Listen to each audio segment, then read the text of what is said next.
How does a bastard, orphan, son of a whore and a Scotsman, dropped in the middle of a forgotten spot in the Caribbean by providence, impoverished and squalor, grow up to be a hero and a scholar?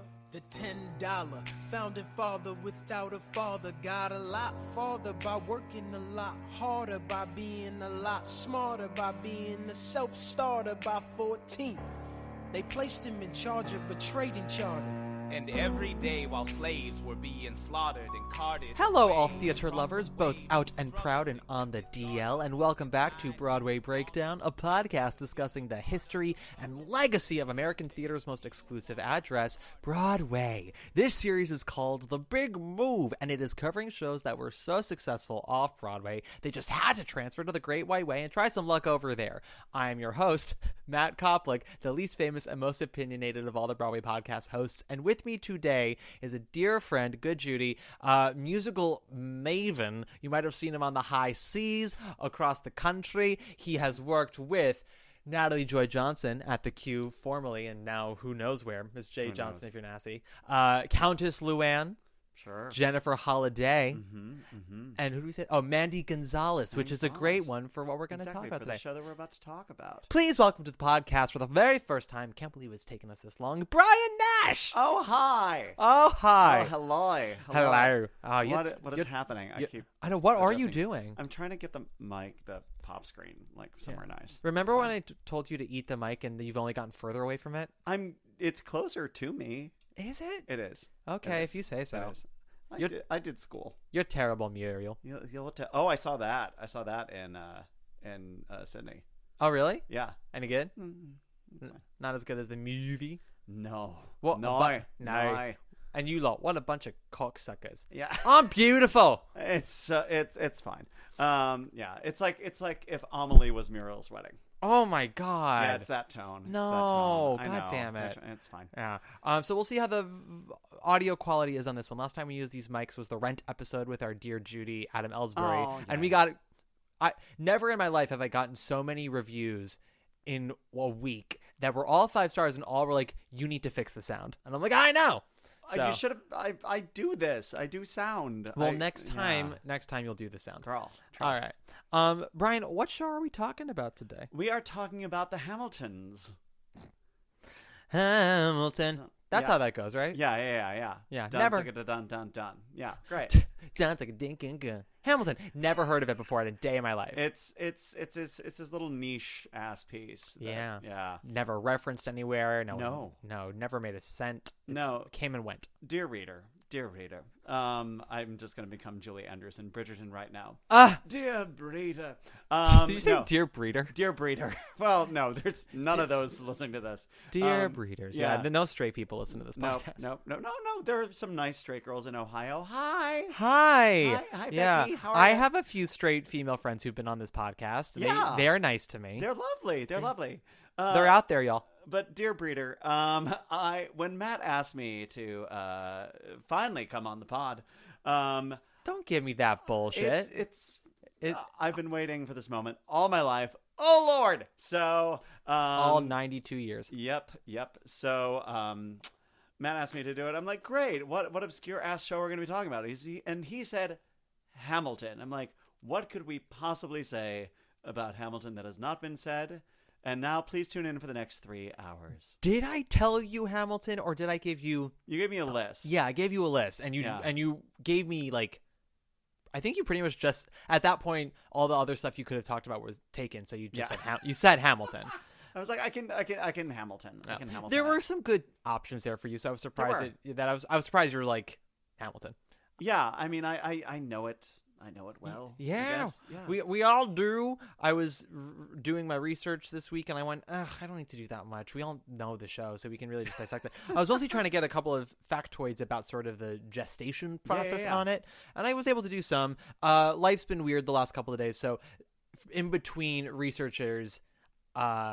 in between researches. Yeah, Matt was in between a couple of researchers, and he can barely walk. I know. I'm sitting down quaking in my boots. But in between researches, life would get in the way, Yeah. and then that would make me sit down for 3 hours, and then I would get back to the research. So I have about 3 pages of research as opposed to my normal 12. Great. Yeah. Great. That's fine. Yeah, and It's basically the New York Times between like 2015 and 2017. but also, like, look at these pages, Brian. Like that's not like when Brian heard 3 pages, his eyes got wide. But like, this is children's book 3 pages. This is not, War and Peace. However, they are also sitting on an entire book about the musical Hamilton. Hamilton, The Revolution, written Yes. by Lin-Manuel Miranda and Jeremy McCarter.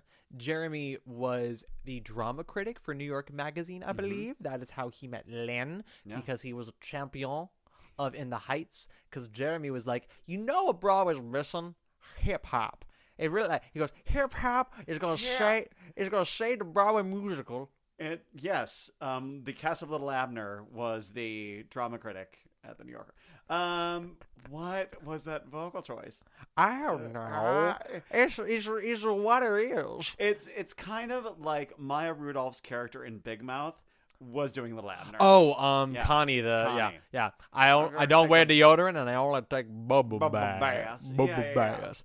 It's Liza Minnelli eating pussy. That's what it is. Sneezing into a vagina. Yeah. Liza Minnelli. Yeah. No, that's what it is. You shake me. Yeah. Jesus Christ, this is going to be an interesting episode. Yep. Jeremy did say hip-hop would save the musical, and he wasn't joking. Then he goes sees In the Heights, and he's like, hip-hop! And so he... No, that's Liza Minnelli. It's hip-hop! It's hip-hop! But so then... I guess they connected through that. He no longer worked at New York Magazine. He became part of the artistic staff at the Public Theater, and we will get to that in a second, because that's how Hamilton ended up at the Public. Yeah. Brian, Yes. what is your history with Hamilton? So my history with Hamilton, it does kind of loop back to Heights. I was doing a random gig with Manning Gonzalez at like a resort in somewhere in Arizona. Yeah. It was Rob Evan and Manning Gonzalez, and we were belting at corporate people. On the plane back, she played me this demo from this new musical she was doing, which was In the Heights. And I was like, oh, sounds interesting, weird, cool, great. Went to go see Heights, loved it. Off Broadway or on Broadway? On. Okay. I was out of town when I was at 59 East 59th. Yes. It was there, yeah? Yeah, I saw it there. Yeah. I waited. Yeah, well, listeners who listen to the Passing Strange episode will know what I thought of it, and I'll talk about it more when we do cover In the Heights, which I think we are covering it. I don't know. I'm covering so many shows on this season. I don't remember all of them. I thought I was doing Proof. I think I'm just doing Doubt. Anyway, Fine line. Well, they're within 3 years of each other. It's Yeah. It's a one-word play. Yeah. They both were at the Walter Kerr. I'm not a total boob, but so it was okay at 59 East 59, and we'll talk about this with Hamilton as well. There were some things that they changed for Broadway for the much better, at least in terms of like smoothness and energy. Like Act 2 really just kind of was a mess at 59 East 59, in my opinion. And it also was a show where you watched it and you were just like, this is not an off-Broadway musical. Like, they need more money to do what they want to do. Yeah. Yeah. But it was overall good. Yeah.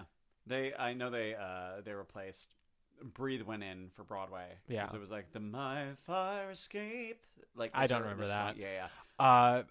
Benny also had like another rap in Act 2 that they cut where he was like pleading his case to date Nina. Oh.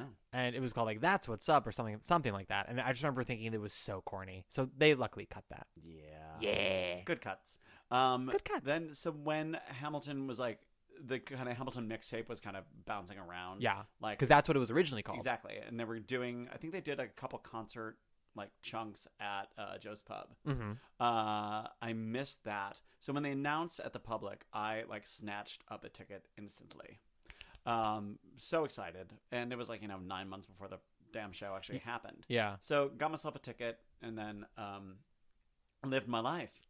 And then I got back from Australia. I was doing a gig in Australia, and I was like, great. I am so jet lagged. I have nothing to do until my gig at like 11:30 p.m. on a Friday night. So I'm just going to sleep out this jet lag. And I woke up from a nap, and I looked at my phone, and it said Hamilton, 8 p.m. And it was 9:45. I was like, motherfucker! threw my phone across the room. I slept through Hamilton at the Public because I forgot I had a ticket. No! Forgot. He forgot. Madonna was probably sitting in my seat texting. Probably. So, oh, God, remember that? Yeah. Oh, yeah. So when did you finally see her? I grabbed a ticket to it in previews on Broadway. Sounds bueno. Yeah. Delights. Yes. Delights. I saw it, I believe it was January of 2015. Mm-hmm. I was doing a web series back in the day that some listeners might know. It was called Baking It on Broadway. Mm-hmm. And it was the launch of the series, and my friend at the time, Emily Skeggs, who I'd gone to Emerson with, was going to be doing Fun Home on Broadway after replacing Sosha at the Public. And she agreed to come on Baking It because Fun Home had not started rehearsals yet, so she had some time. And it was really nice. And we filmed and everything, and then we finished. And I said to her, like, "Oh, Emily, what are you doing the rest of the evening?" And she goes, "Oh, I have 2 tickets to Hamilton at the Public." They were still in previews. It was actually the first night that Javier went on because Lynn was in the audience taking notes. Yeah. And she was like, "I can't find anyone who can go." And then she took a pause and went, "Oh, would you want to go?"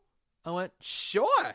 Why not?" Yeah, well, because like at that point, all it was just a hot ticket. Like it's crazy to think that it did pretty much sell out 9 months before it started. Part of it is it's the Public, it's a subscriber-based house. Exactly. So it's always going to be like 75% sold no matter what. But it was the next big Lin-Manuel Miranda piece. It had buzz because it sort of, for the last 5 years, was sort of bopping around in different, as you said, different concert venues. Joe's Pub. They did a big one with Lincoln Center, which I'll talk about, Vassar. So like people in the industry had heard good things about it. Mm-hmm. So there was interest and there were limited seats. But not a lot of people had seen it yet. And so I got to go with her at one of those previews. And I felt very fancy because there were a couple of people there who were in the know about Fun Home and recognized Emily. Mm-hmm. And were like, "Oh, we're so excited to see it in the round." And she's like, "It's going to be great." And it was. And Lynn sat like 2 rows behind us. And then we saw it. And I thought it was nice. And then it blew up pretty quickly after that. Yeah. Not to the extent of when it moved to Broadway, but definitely for off-Broadway, it was like very big. And my family all asked like if I knew how to help them get, well, not all my family, like my grandmother and my mom, my dad were all like, "Do you know ways like to get tickets?" I said, "Well, they will extend, but it's going to be really difficult." And I think they did like 3 or 4 different extensions. It was supposed to go from January to March, and it ended up closing at the end of May. Yeah. And pretty much went straight to Broadway after that. Yeah, they opened like end of June, I think they started previews. They started previews at, end of June or early July, and then they opened, I think, like first week of August, something like that. So it was a very quick turnover, comparable to Chorus Line and Rent, where it was just like, it was like a month. Go. Yeah.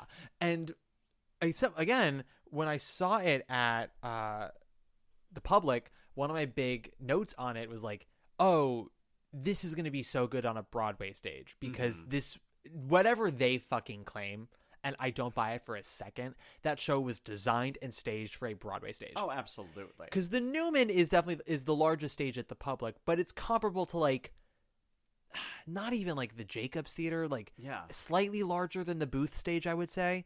And so with that set and that dancing, like I feel like I might have seen a couple people like bump into each other, but it was cramped for sure. Yeah. And because they still do double turntable at the Public, right? Yes. Yeah, absolutely. And I remember thinking to myself, like, "Oh, when this is on a bigger stage, this will blossom," which it did. And when they announced the transfer, I told my grandmother and my mom, I said, "I can get us tickets. I need a budget, and we will get them." And then I got my dad a ticket as well. So we got tickets. We were 3rd row center mezz for the last preview. Oh, nice. And then I got my dad a ticket for on the same seat for the first performance after they opened. Yeah. And my dad was able to use that as cachet for a while. I'm going to tell this story quickly, and then we'll continue with our lives. But so my dad lives out in Los Angeles, and he belongs to this golf club, which is filled to the brim with like Hollywood people. Because my dad used to sort of be in the business. So a lot of actors and directors and producers and agents and whatnot. And my dad is retired and is well liked, but like is not a famous person. So at this club, there are some people who like him because he's a good conversationalist when playing golf, but other people who like don't give him the time of day because he's not a famous dude. And Hamilton had been out for about a month on Broadway. It was like end of August. And my dad called me up to tell me how he was playing golf with these two guys. And I think one was an agent, one was a producer. And the producer knew my dad and liked him. And the agent was like very, very classist. And they were talking about, the agent's going to New York soon. And he's like, yeah, we're going in like 2 months. And he goes, and we're seeing Hamilton, saying like very hoo. And my dad goes, oh, you'll love it. And the agent just looked at my dad. He's like, you saw it? He's like, yeah, I saw it the night after it opened. So what? And it was one of those moments for him where he was like, I felt so fucking baller to tell this piece of shit. Have you ever watched Mad Men? I haven't. Okay. There's a scene in Mad Men, because it's the 60s, right? Yeah. And to quote Carrie Fisher in When Harry Met Sally, restaurants were to people in the 80s what theater was to people in the 60s. Yeah. And so there's a lot of talk about whatever Broadway shows are going on, because, that's sort of the classy thing. And it's how who's gotten in based off of like who's got seats to the big thing. Yeah. And John Hamm is having dinner with a client's wife who he will be fucking later. And an old flame walks by with her now husband and talks to them, and it's all very tense. And there's like a awkward moment, and then the husband says, oh, well, we better get going if we don't want to miss the curtain. And he looks very proudly. He goes, we have seats where funny thing happened on the way to the Forum. And the woman, Bobby, that John Hamm was with, she goes, oh, it's wonderful. And it's that thing where the only thing more impressive than having tickets to the thing is having seen it first. Yeah. Oh, I try to see literally everything first. I will go to any sort of like, hey, I'll just fly to some random ass state where something's trying out to be like, I saw it out of town. They really need to work on it. Yeah. Where were you? Where were you when Hamilton Jonathan Groff started spitting on people? Were you at his birth? That's what he do. For someone who's not a dom top, he really does love spitting on people. I'm not mad. No, I'm not mad about it at all. No. I said, get me wet, daddy, and he did it. But where were you the day that Hamilton was deemed overrated? Oh, yeah. I mean, I think it was deemed overrated during the transfer already. There was already like that weird backlash to the number of inches of newsprint the Times devoted to it. Yeah. And then backlash to the backlash. Yeah. You know who was super anti-Hamilton was Michael Riedel. Oh, yeah. Well, he just wanted to knock them down a peg. Of course. Yeah. Because he does that. Yeah. And he always likes to be the contrarian, and sometimes he just makes shit up. But when they announced that they were transferring, do you remember how they did it? No. They did it in the lobby of the Public, and they made it a really big press event with Lynn like standing on the main desk doing a big like, we're moving to Broadway, and photographs everyone, all this stuff. And you better bet your gay butt that Michael Riedel wrote an article about it, and he goes, oh, I guess this is national celebratory news that you needed to do such a press conference with like confetti and standing on top of your desk. Like, how fucking conceited are you all? It's in the lobby of the Public. They didn't like take out the New York Stock Exchange. Like, I know. I'm sort of halfway where it's like, listen, it was an exciting announcement. And business-wise, they were doing their part to like drum up interest for the transfer. Yeah. There were people who were entirely convinced that that the buzz wasn't gonna transfer to Broadway. That like it would have a solid 3-year run like in the Heights and then die out because like, well, it's one thing to be 200 seats at the Public, but to charge so much money for a Broadway theater, we have to fill out 8 times the amount of seats. Like, good luck to you. Yeah. But no, like it pretty much out the gate was huge because I think they took in like $4 million on their very first day at the box office, something like $30 million in advance by the time they opened. First Broadway show to have like a $50 million advance, which I do believe Music Man eventually usurped only because they were selling like $900 seats. Exactly. Yeah. I mean, they could just sell the premium seats for 4 performances, and they're like, look, we have an $80 million advance. Yep. Music Man, if you look at their process, the hats, the merch is $100,000 for a hat. I've only bought merch to 2 shows in the last 6 years. And I'm wearing one of them right now. A Kimberly Akimbo hoodie. Yes. So everyone should know what my thoughts are going to be when we record that bonus episode later. At some point. Oh, you're gonna do it? Oh, that's sweet. Well, because it's a transfer and it's a Janine Tesori, and so we had the Tesori hour, so now we gotta do both. Yeah. And I did write a review of it on Instagram. It was well liked. My daddy said that it made him weep. Oh, Yeah, which is nice. Father is a sensitive soul. He is. He weeps in my reviews, and he loves Amos Behaven. But this is to say, We're talking a lot about your dad. Do you need to lie down? Is this a couch? Is this a couch? This Ceci n'est pas une fuck. How do you say couch in French? Now I can't remember. Excuse you with your français. Yeah, sorry. Look at you go. But no, we're talking about surrealist French painters. And Hamilton. Am I okay? No. Is it because I'm talking about my dad? No. But so Hamilton, I just remember there was that sort of backlash to it, then the backlash to the backlash. But it wasn't so much like people were anti it. Everyone was like, is it really that good? Yeah. And then I remember Ben Brantley's review for Broadway was like, yes, it is that good. Yeah. He told people to put a mortgage on their houses, possibly sell their children, and that was enough for them. Yep. Sometimes there isn't even a blonde lady in it, so I don't know how Ben liked it. Everyone makes that joke with him. It's weird. He does. Do you remember the Wicked? I mean, you were 4, but do you remember the Wicked review? Yeah, I do. It was a love letter to Cheno and nothing else. Yeah, exactly. It was like, and there's this green girl in it. Whatever. Anyway, Kristen Chenoweth is a revelation, you guys. Well, I remember his review for Wicked ended with Kristen Chenoweth gives you hope for the future of musical theater. Wicked does not. Yeah. In his defense, Wicked has not given us hope for the future of musical theater because a lot of the shows that tried to imitate it have not been very good. Sure. There's nothing rich folks love more than going downtown and slumming it with the poor. They pull up in their carriages and gawk at the students in the common just to watch them talk. Take Philip Schuyler, the man is loaded. Uh-oh, but little does he know that his daughters, Peggy, Angelica, Eliza, sneak into the city just to watch all the guys. Angelica, Eliza, and Peggy, the Schuyler sisters. Angelica, Peggy, Eliza, Daddy's 90-year-old waffle. That is a waffle. Amazing. Oh, look at this bacon. They did turkey bacon. Yeah, in true breakdown fashion, I will now be eating on the pod. That. Thank you. My mom just did a yes. Oh my God. I thought No, I'm fine. Thanks, Mom. My mom bought beer. Sure, and I'll have a beer later. Thank you. I'm good. He doesn't Do you drink. want one now? No. This is just beer and turkey bacon. Yeah. Gosh, sometimes it helps. Is that a ceramic syrup jug? Sure is. We fancy cunt. God damn it! I like people who have things. Oh, nice things are nice. Sometimes it helps to have a bad day because then your mommy takes care of you. Exactly. Your mommy pours some syrup in a ceramic containers, especially for. She did. It's a family recipe. Yeah.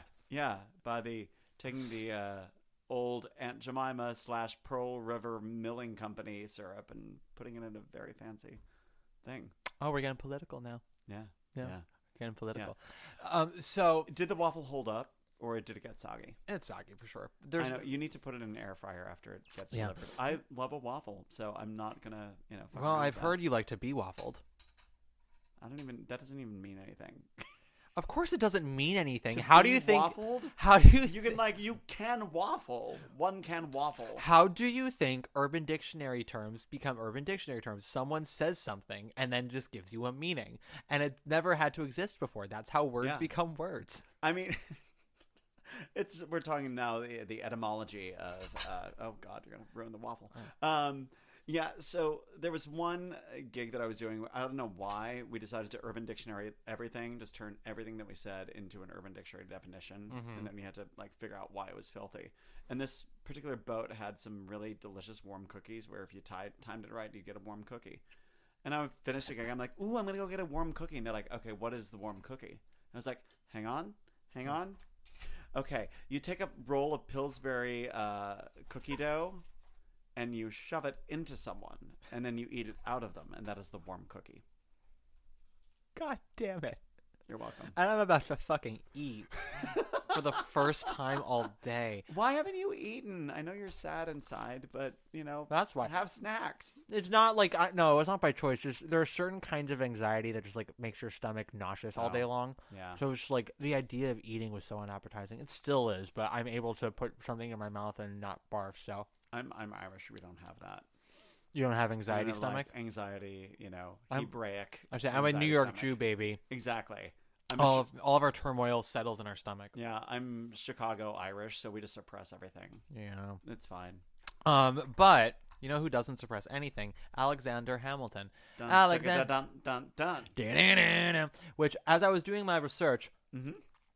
Lynn was like, "Fun fact: that beginning to the title song is meant to be the melodic version of a door squeaking closed." And I'm like, "But why?" I never understood the door thing. I think he just liked how it sounded, Yeah. and it inspired. I'm like, I mean, the music is great, Yeah. and so I'm happy for what it led to. But I'm like, why a door?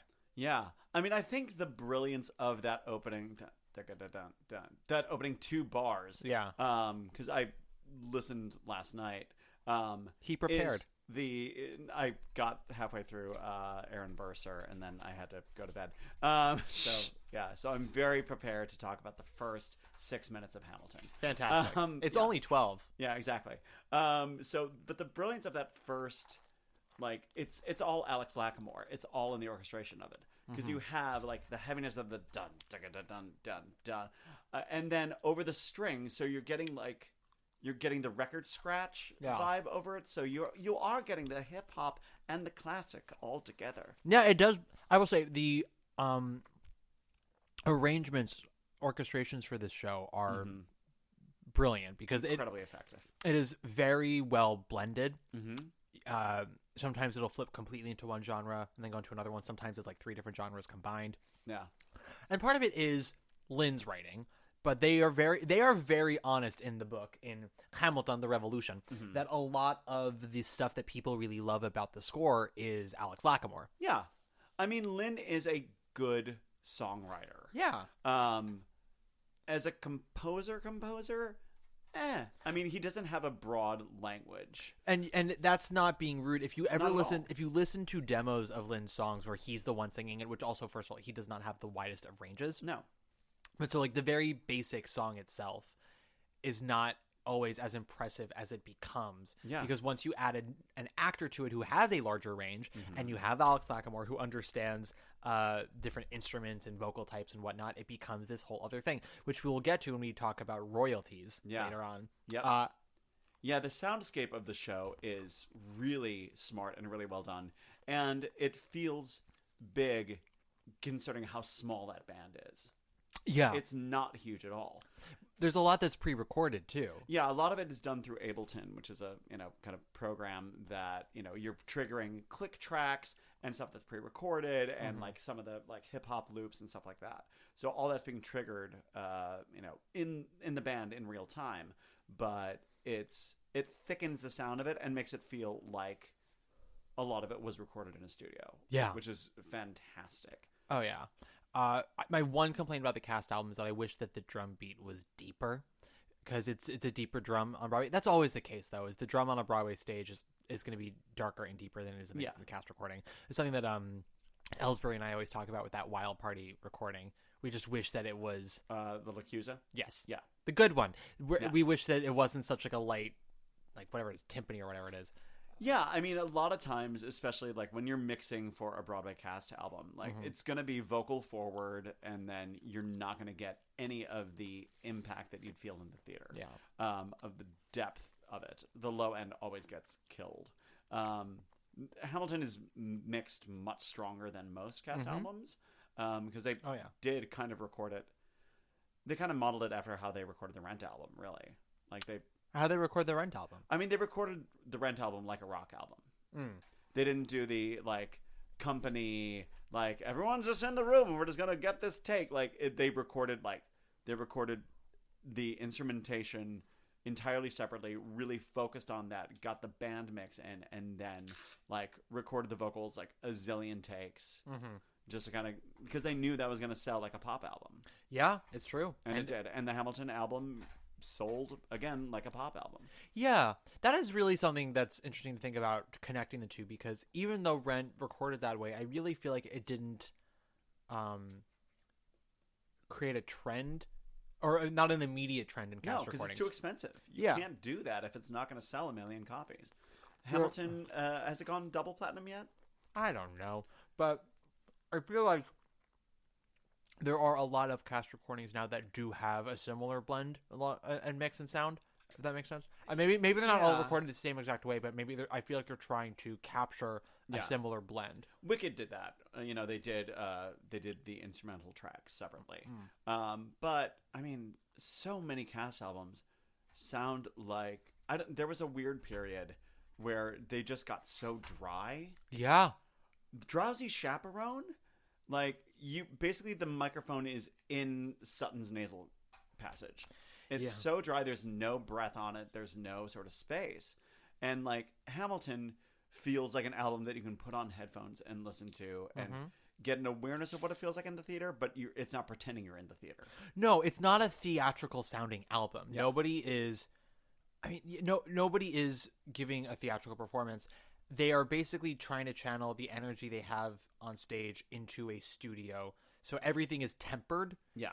You don't feel like anything is muted, but it is more intimate. And speaking of the Accused a Wild Party, if you ever watch a video of what Toni Collette did on stage as opposed to listening to her dialogue on the album, very different vocal types. Yep. She is aware she is on an album and she translates her performance to that medium, and it's fucking brilliant. Anyway, which is fascinating considering like she didn't do that. Like this wasn't something that she was well versed in. No, she was just a smart cookie. Still is. Yeah. She's motherfucking Toni Collette. Yeah. Come back to Broadway, baby. What was something that really struck you about Hamilton when you first saw it on stage? When I first saw it on stage, I was shocked by, and this is something that actually a lot of people that I talked to who saw it had the opposite experience. So much, because I didn't listen. I think the album was, I can't remember if the album had just come out or was about to come out when I saw it. You saw it in previews on Broadway? Yeah. So it had not come out yet. It had not come out, yeah. I believe they were recording it as they began previews. Exactly. And it opened, the album came out like pretty much a month after it opened. Yeah. Good. I refused to listen to anything before I went in. I was shocked at how clear the text was. I understood almost every word. And I remember when I listened back to the album once I got it, so much of it had registered. And as a history geek, I was shocked by how clear the storytelling was. Like, I didn't read the Chernow bio until after I knew the show, but I mean, I knew a lot of that history already. So. I have that behind you. I still have yet. I've yet to read it. Oh, it's great. I hear. So that's what I hear. It's such a big book. I love it. I love a big book. So does Lynn, apparently. It's so big. Yeah. That's what attracted Lynn to it. He was like, oh, look how big that book is. Yeah, I'm just going to sit here in the West Indies and read this fucking book. Yeah. West Indies or Mexico, one of the two. Oh, you might have been. Yeah. I think it's Mexico. Yeah. Everyone knows the story. Yeah. He was on vacation / his honeymoon, I believe. While no, they were just on vacation. Maybe just vacation. Yeah. While doing In the Heights, his first year in the Heights, because he was in that for a little bit. He didn't do the whole run, but he did a good chunk of it. Yeah. And then did it on tour for a little bit too. Yeah.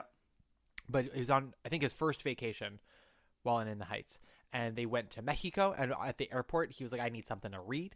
And he saw the Alexander Hamilton bio, and he goes, "Huh, I know that he died in a duel, and he's on the $10 bill. Let's see what this is about." And he pretty much devoured it on his entire vacay. He was messaging with Tommy Kail about In the Heights, and he was like, "Reading the Alexander Hamilton book, pretty good." And this will now be the next 28 years of your life. Absolutely, this will be what you're known for, bitch. The other thing on this vacation, if the timeline is correct, because one of the first songs he wrote was actually "You'll Be Back." Yeah, and he got the title from Hugh Laurie at a bar. And so I'm like, I think he actually wrote the lyrics for "You'll Be Back" while on vacation. So I was like, was Hugh Laurie at this resort? Could be. It's possible. I would have preferred it if they were like, oh, he saw Hugh Laurie also at the resort, and he gave him the title for "You'll Be Back," as opposed to just at a bar. I'm like, yeah, come on, guys, just keep it in mind. Yeah, so many things are happening in Cancun. I don't know. Scissoring with Lynn and Hugh. Yeah. Do you know how the title came about, though? No. It was just he was telling Hugh his idea for Hamilton, which it was supposed to be a concept album. That was the plan. It was like a hip hop concept album. It wasn't originally planned to be a musical. And so we had all these ideas for songs, and one of the first ones that became fully formed was the George III song. Mm-hmm. And when he told Hugh Laurie that he was writing this song about George singing to the colonies as sort of a British breakup song, Hugh Laurie just waved his finger and went, "You'll be back." Mm-hmm. And Len was like, "That's the title." Yep. Yeah, and it is brilliant. That song is so well done. It is.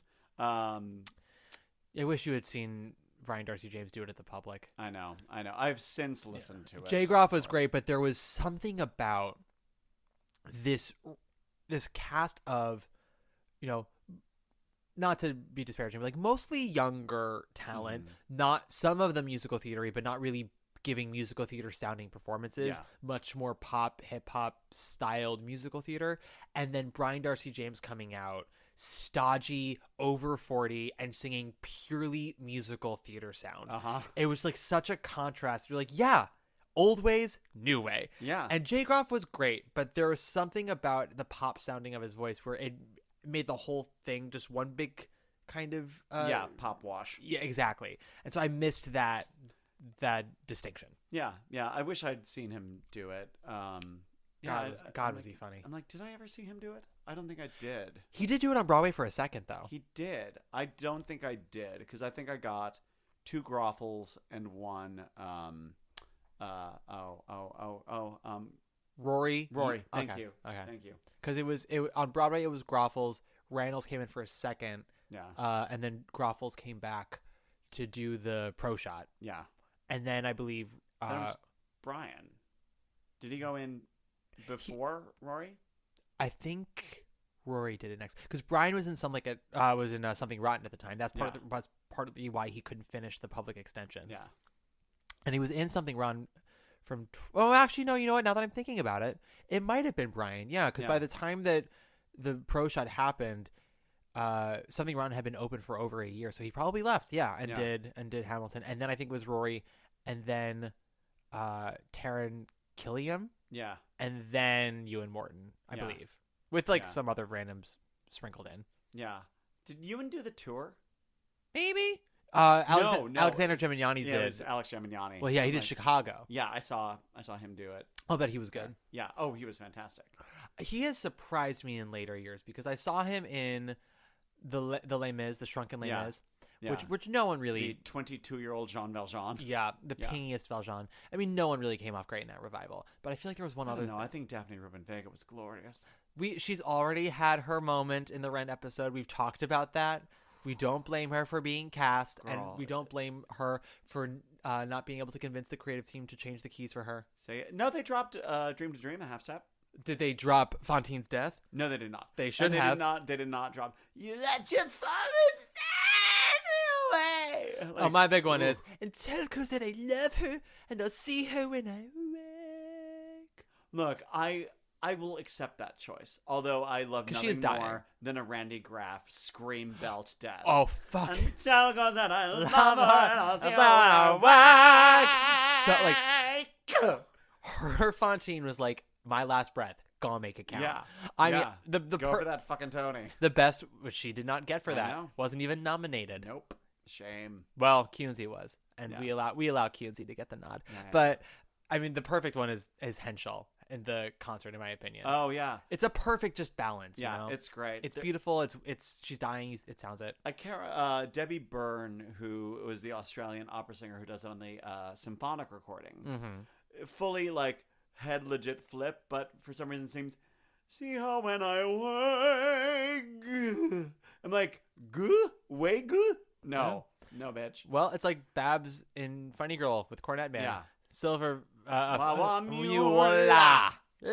Like the way it feels on the tongue. Gay people. This has been so gay already, and we haven't even really discussed any song in full. Nope. Let's go back to the opening for a second. Actually, wait. Before we do that, we have to take a break. Oh, great. Maybe I beg to differ with you. How do you mean? You're the top. Yeah. You're an arrow color.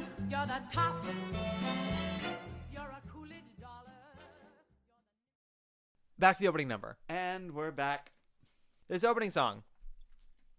We talk about there are so many quotes in this show. Yeah. Well, so this is the song that kind of started it all, though, because this is the first song to get publicly shown at the White House. Yes. Yeah. Lynn was invited by the Obamas to perform something from In the Heights, because it was part of their initiative to really showcase America's artists, which I always appreciated. But Lynn decided to do the opening song of the Hamilton mixtape, which was still supposed to be a concept album at the time, although I don't remember how he worded it exactly. Just that he was writing a hip-hop thing about the American he thinks best resembles, embodies hip-hop, Treasury Secretary Alexander Hamilton, and then he goes, "You laugh!" And he does the whole thing as a big sung monologue, and it originally was supposed to be from the perspective of Burr, the whole thing. And then as they were developing it for Le Stage, they went, I really think we should have the entire cast sing snippets of it. So it's mostly the same song as we know it if you watch the original video. Couple lyric changes, and sometimes it's like a tweak of a word. We Are Waiting in the Weeds for You, I think was the original. Yeah. Yeah, something like that. Yeah. Yeah, I also am fascinated by the fact that was at basically a White House poetry read. Yeah. Which I'm like, that must have been the most boring night of everyone's life, and then that happens. Yeah. Well, I think things like James Earl Jones did a poem, things like that, and then you get Lynn coming in and be like, snap your fingers. Yeah.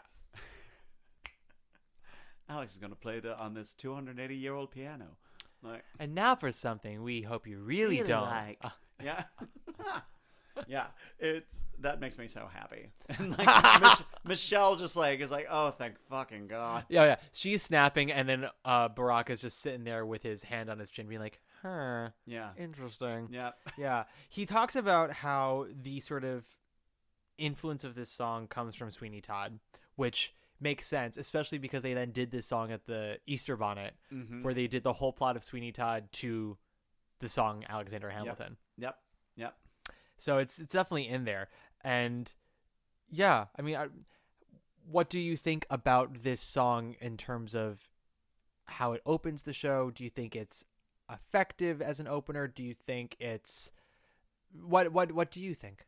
I mean, I think it's incredibly effective. It does take the first 40, 50 pages of the bio, and it's like, here, it's a 4-minute song. Good luck. Follow along if you will.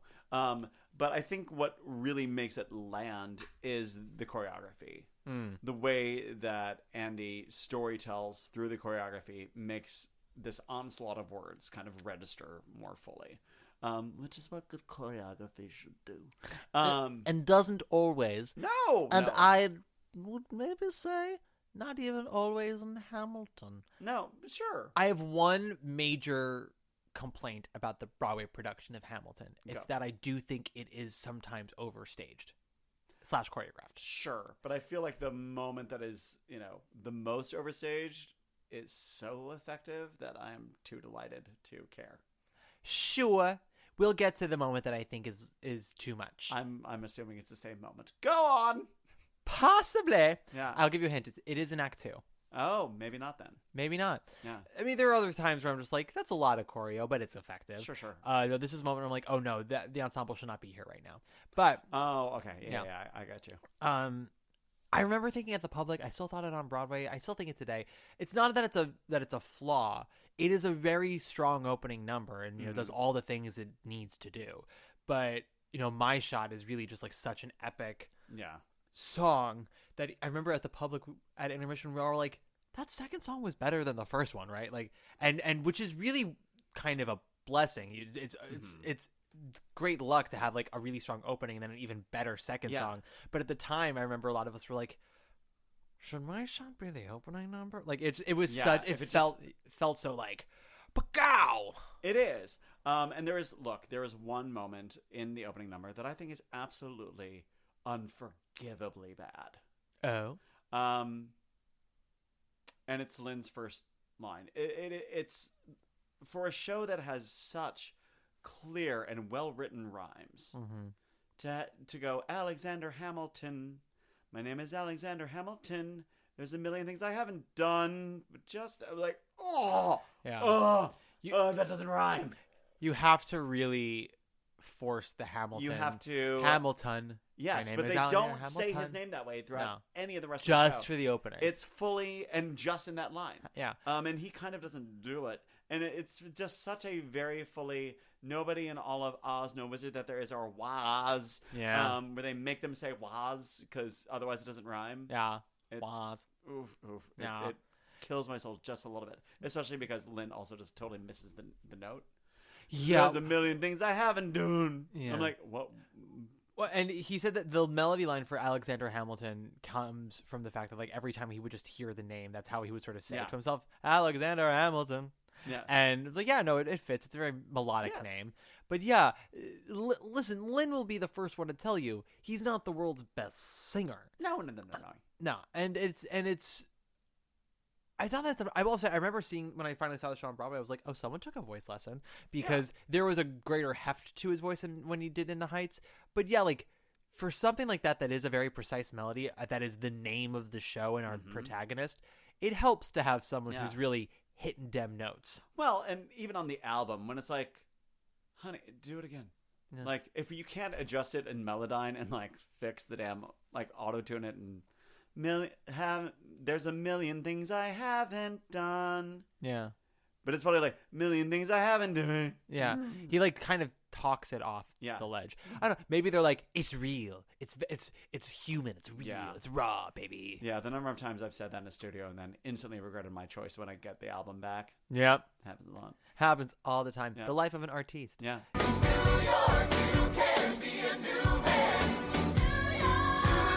Just you Alexander Hamilton, you're waiting in the wings for you. You never back down, you never let The one thing about the Hamilton the Revolution book that gets my goat a little bit, and it's the same thing with the producer's How We Did It book. Are you familiar with that one? Yeah. Both books are made because when the shows came out, it was collectively agreed, oh wow, everything about this is perfect. How did it happen? And everyone involved was like, well, let us tell you. And so every chapter is like, here's how it could have gone wrong, but here's how they ultimately saw the error of their ways and did the perfect choice. Yeah. And everything is just sort of always like, I mean, and again, like they're trying to sell the book about a show that, you know, it's a love letter to. So of course everything about it's going to be a love letter, but it doesn't always feel objective when like they're talking about the set of how like it could feel like a nightclub the way that it's lit, but and like isn't that wonderful? And it's like kind of, but also like maybe that's not as effective for everybody. Yeah. But and you know, I think the set is very effective, but I think what makes it so effective to me is less the fact that it feels modern and more that it's sort of, I don't know, is very amenable to everything that the show needs it to be. Yeah. That's all. I mean, I feel the same way when I'm reading The Complete Aspects of Love, which is the version of that book that came out after that. Yeah. But all they the did books- that for Aspects of Love? Yes. Because It was my first Broadway show. And at the time, were you like, oh, this is perfect? Yes. And then I saw the tour where they like stripped back the set and like made it all very atmospheric because they couldn't afford to tour that set because the show was not well received. No, it was not. And I furiously went home in my 12-year-old brain. I was like, this is bullshit. They cut the set. Like, no. And I basically restaged the production in notes in my bedroom. Yeah, that's what we all did as children. Yeah, so I mean, I love the self-congratulatory, like deep exploration book, especially when it's like of a show that didn't go. I have the Sunset Boulevard from Screen to Stage, which was done after the London production before everything went to shit. So it like ends right after it opens in London with Patty and Kevin Anderson. Oh, jeez. And then it's like, oh, you have no idea what's gonna happen. You poor stupid little baby. You have no idea. Yep. Good luck. Yeah, there's a book about screen to stage and stage to screen adaptations, and they do one on Sunset Boulevard, and it's pretty honest about the show's reception as well as what the author thinks of the show. Oh. Which is similar to how I feel. I had a listener message me today, actually, because he just listened to the Sunset Boulevard episode of this podcast, and I don't remember a damn thing I said on it. But apparently, I described that score, the range of that score, as tiramisu filled with broken glass. Jesus. Hamilton. Well, so okay. Act 2. Well, so we don't have to go like song by song. We really can go all over the place. Sure. So we've talked about the opening. We've hinted at "You'll Be Back." What is your ultimate favorite song in Hamilton? Satisfied. Never heard of her. Yeah. Talk to me about it. What is it? Set the scene. Set the scene in a here's what Satisfied is if you've never heard of Satisfied. Well, yes. Yeah. Okay, I talked about this on the fucking Urinetown episode because Okay. Mark Tuminelli got so annoyed with having to try to explain the plot of Urinetown. He basically stopped and said, go on YouTube and watch the bootleg, then come back and listen to this episode. And I said, Marcus Tuminellius, I once had to host a Q&A with Hamilton actors for this corporate event. And the person who facilitated the thing asked me on the sly, when you get a moment, could you explain what Hamilton is in case there's anyone here who doesn't know it? And I thought to myself, you guys have a Hamilton event and some people here don't know it? Like, it's such a specific thing to ask for. You would assume that it was asked for because everyone knew it. But so now I go by the bylines of course, everyone who's listening to this podcast knows Hamilton. Yes. But on the off chance that someone has forgotten or they've taken this chance to be like, I don't want to know anything about it till I see it live. And they're sticking to their guns like you did. Sure. Set the scene. So instead, they will listen to a 7-hour podcast with two homosexuals going off in K-holes talking about not the show. Don't tempt me with a good time. Yep. There's still some bacon left. So, Satisfied is a number about, almost halfway through Act 1, in which Angelica, the Schuyler sister, whom, spoiler alert, Hamilton does not end up marrying. No. Sees him and is like, oh, hell yeah. Yeah, I could do that. And then selflessly decides to let her sister bang him instead. And it's all told as a toast at the wedding. And then the entire stage revolves backwards. Well, because we've seen the whole story play out from Eliza's perspective and Exactly. helpless. I am not here for this Philippa Sue erasure. No. And we get the happy ending. It's a nice little song. And as Angelica gives her toast, Lizzie said, she said satisfied, and that's the trigger word. And rewind. Which... Rewind. And it does. Yeah. Fun fact. When I was touring the country in Theater Works as We the People, our sole girl in the cast had an audition for a swing in Hamilton at the Public. Oh. Because after Fun Home at the Public didn't used to have understudies because the runs were so short. And then with Fun Home, there was a case where a performer couldn't go on due to an anxiety attack, I believe, and they had to cancel the show. And Spielberg was in the audience. And they're like, fuck. So they hired an understudy the next day. And since then, there have been understudies at the Public. But Wise. yes. And especially for that show, having swings just made sense because it's such a physically demanding piece. But she was going in for a swing, and she had to learn Satisfied, which was... We were in the back seat of the car driving to the next gig, listening to Lin-Manuel Miranda sing it on repeat. So I knew the basic premise of the song. So when I saw it at the Public and Helpless happened, I was like, wait a second. When do we get the moment where Angelica talks about all this? Like, did they cut that song? And then she begins her toast, and then they did the rewind, and I just went, oh, motherfucker. Yeah. It's one of those moments that's so easy to make fun of now because everybody knows it, but the element of surprise really adds your appreciation to it. Yeah. And when they physically... Okay, yeah, so when the cast physically rewinds, moves in reverse, the turntables go backwards. And there's this brilliant, Ableton effect where they've taken an actual recording of the song and play it backwards. Oh, I lost my ever-loving mind. I'll bet you did. That is so good. Yeah. And then we get Helpless through the eyes of Angelica. Yeah. I love how you described it like we were in a gay club. Sure. I would love to see the Eva Van Hoffe production of Hamilton that takes place at Industry. Sure. And it's just a bunch of shirtless men. And when Satisfied comes on, it's just everybody's fucking in the bathrooms. Yep. That's not inaccurate.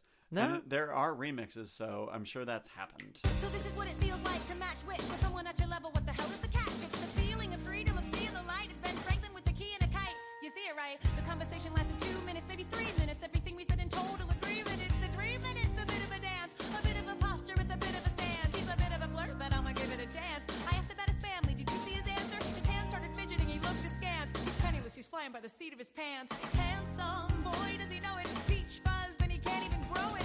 I want to take him far away from this place. Then I turn and see my sister's face, and she is so The magical thing about Satisfied is how absolutely brilliantly fast that rhyme is being spit, as the children say. Like, she's absolutely incredible. Like, as a character, it just defines her so clearly and so well. Yeah. Yeah, it's a great damn song. It is a great song, and I mean, Renee absolutely spits the verse. It's also, I mean, so the way that rap is used in this show is interesting because it wasn't the intention originally to make this a sung through, rapped through musical. When they decided to turn it from the concept album to a musical, which happened, I believe, after the... Yeah, they decided to turn it into a musical after they performed at Lincoln Center for the American Songbook. Yeah. When Jeffrey Seller was in the audience and went up to Lynn, he was like, this isn't an album, this is a musical. And so they spent some time developing it as a musical and then did a reading at the... and that's how they got the public connection. I meant to get back to this for a second, but what's his face? Jeremy McCarter got put on the artistic staff of the public, and when Oscar Eustis was like, we need new works and we need new writers, McCarter was like, well, Lynn's writing a Hamilton thing, and so brought him in, and they decided to sort of co-produce it with Jeffrey Seller, and they did a reading of the first act with a book writer, some apparently well-known playwright that they refused to name, and they did it, and afterwards they went, this just doesn't work with book scenes, we need everything, there's too much information to cover. Yeah. And rap gets it all across so much faster, so much more economically. And on top of that, Lynn also wanted rap to kind of show every character's levels of intelligence and world perspective. So he speaking of My Shot, he talks about how when we start, we have, very simple Mr. Burr, sir, ba-da-ba-da. And then we go into the bar and we have, I'm John Lawrence in the place to be, ba-do-ba-boop-ba-da-da-ba, boo-da-bow. And then Hamilton comes in and starts spitting 5,000 words a second. Yeah. And changing up the tempo, changing up the meter, the rhythm, and just showing that his brain is working so much faster than everybody else's. And so speed with rap is shown as a sign of intelligence in this show. And so Angelica having that same rhythm. Having the same rhythm and the same speed as Hamilton shows that they are mentally soulmates. Yeah. If not for other ways, and maybe they are and just never could be because Angelica falls on her sword for her sister. Although this is another sort of tricky thing where Lynn is telling sort of like a half truth of what the reality is, and he wanted this to be taken seriously by historians, and Ron Chernow was a consultant on the show, and there were times when Ron Chernow would be like, "That's not correct." And Lynn's like, okay, so, and just like moved on. Like, it's theater. Yeah. For example, there were not just 3 Schuyler sisters. There actually were a bunch of sons. Yep. So the line, my father has no son, so I'm the one who has to social climb for one. Not true. Lies. Also, Angelica was married. She was already married by the time that they met Alexander. Yeah. So it's even the connection they had was true. There are letters to prove that. Fun other fact.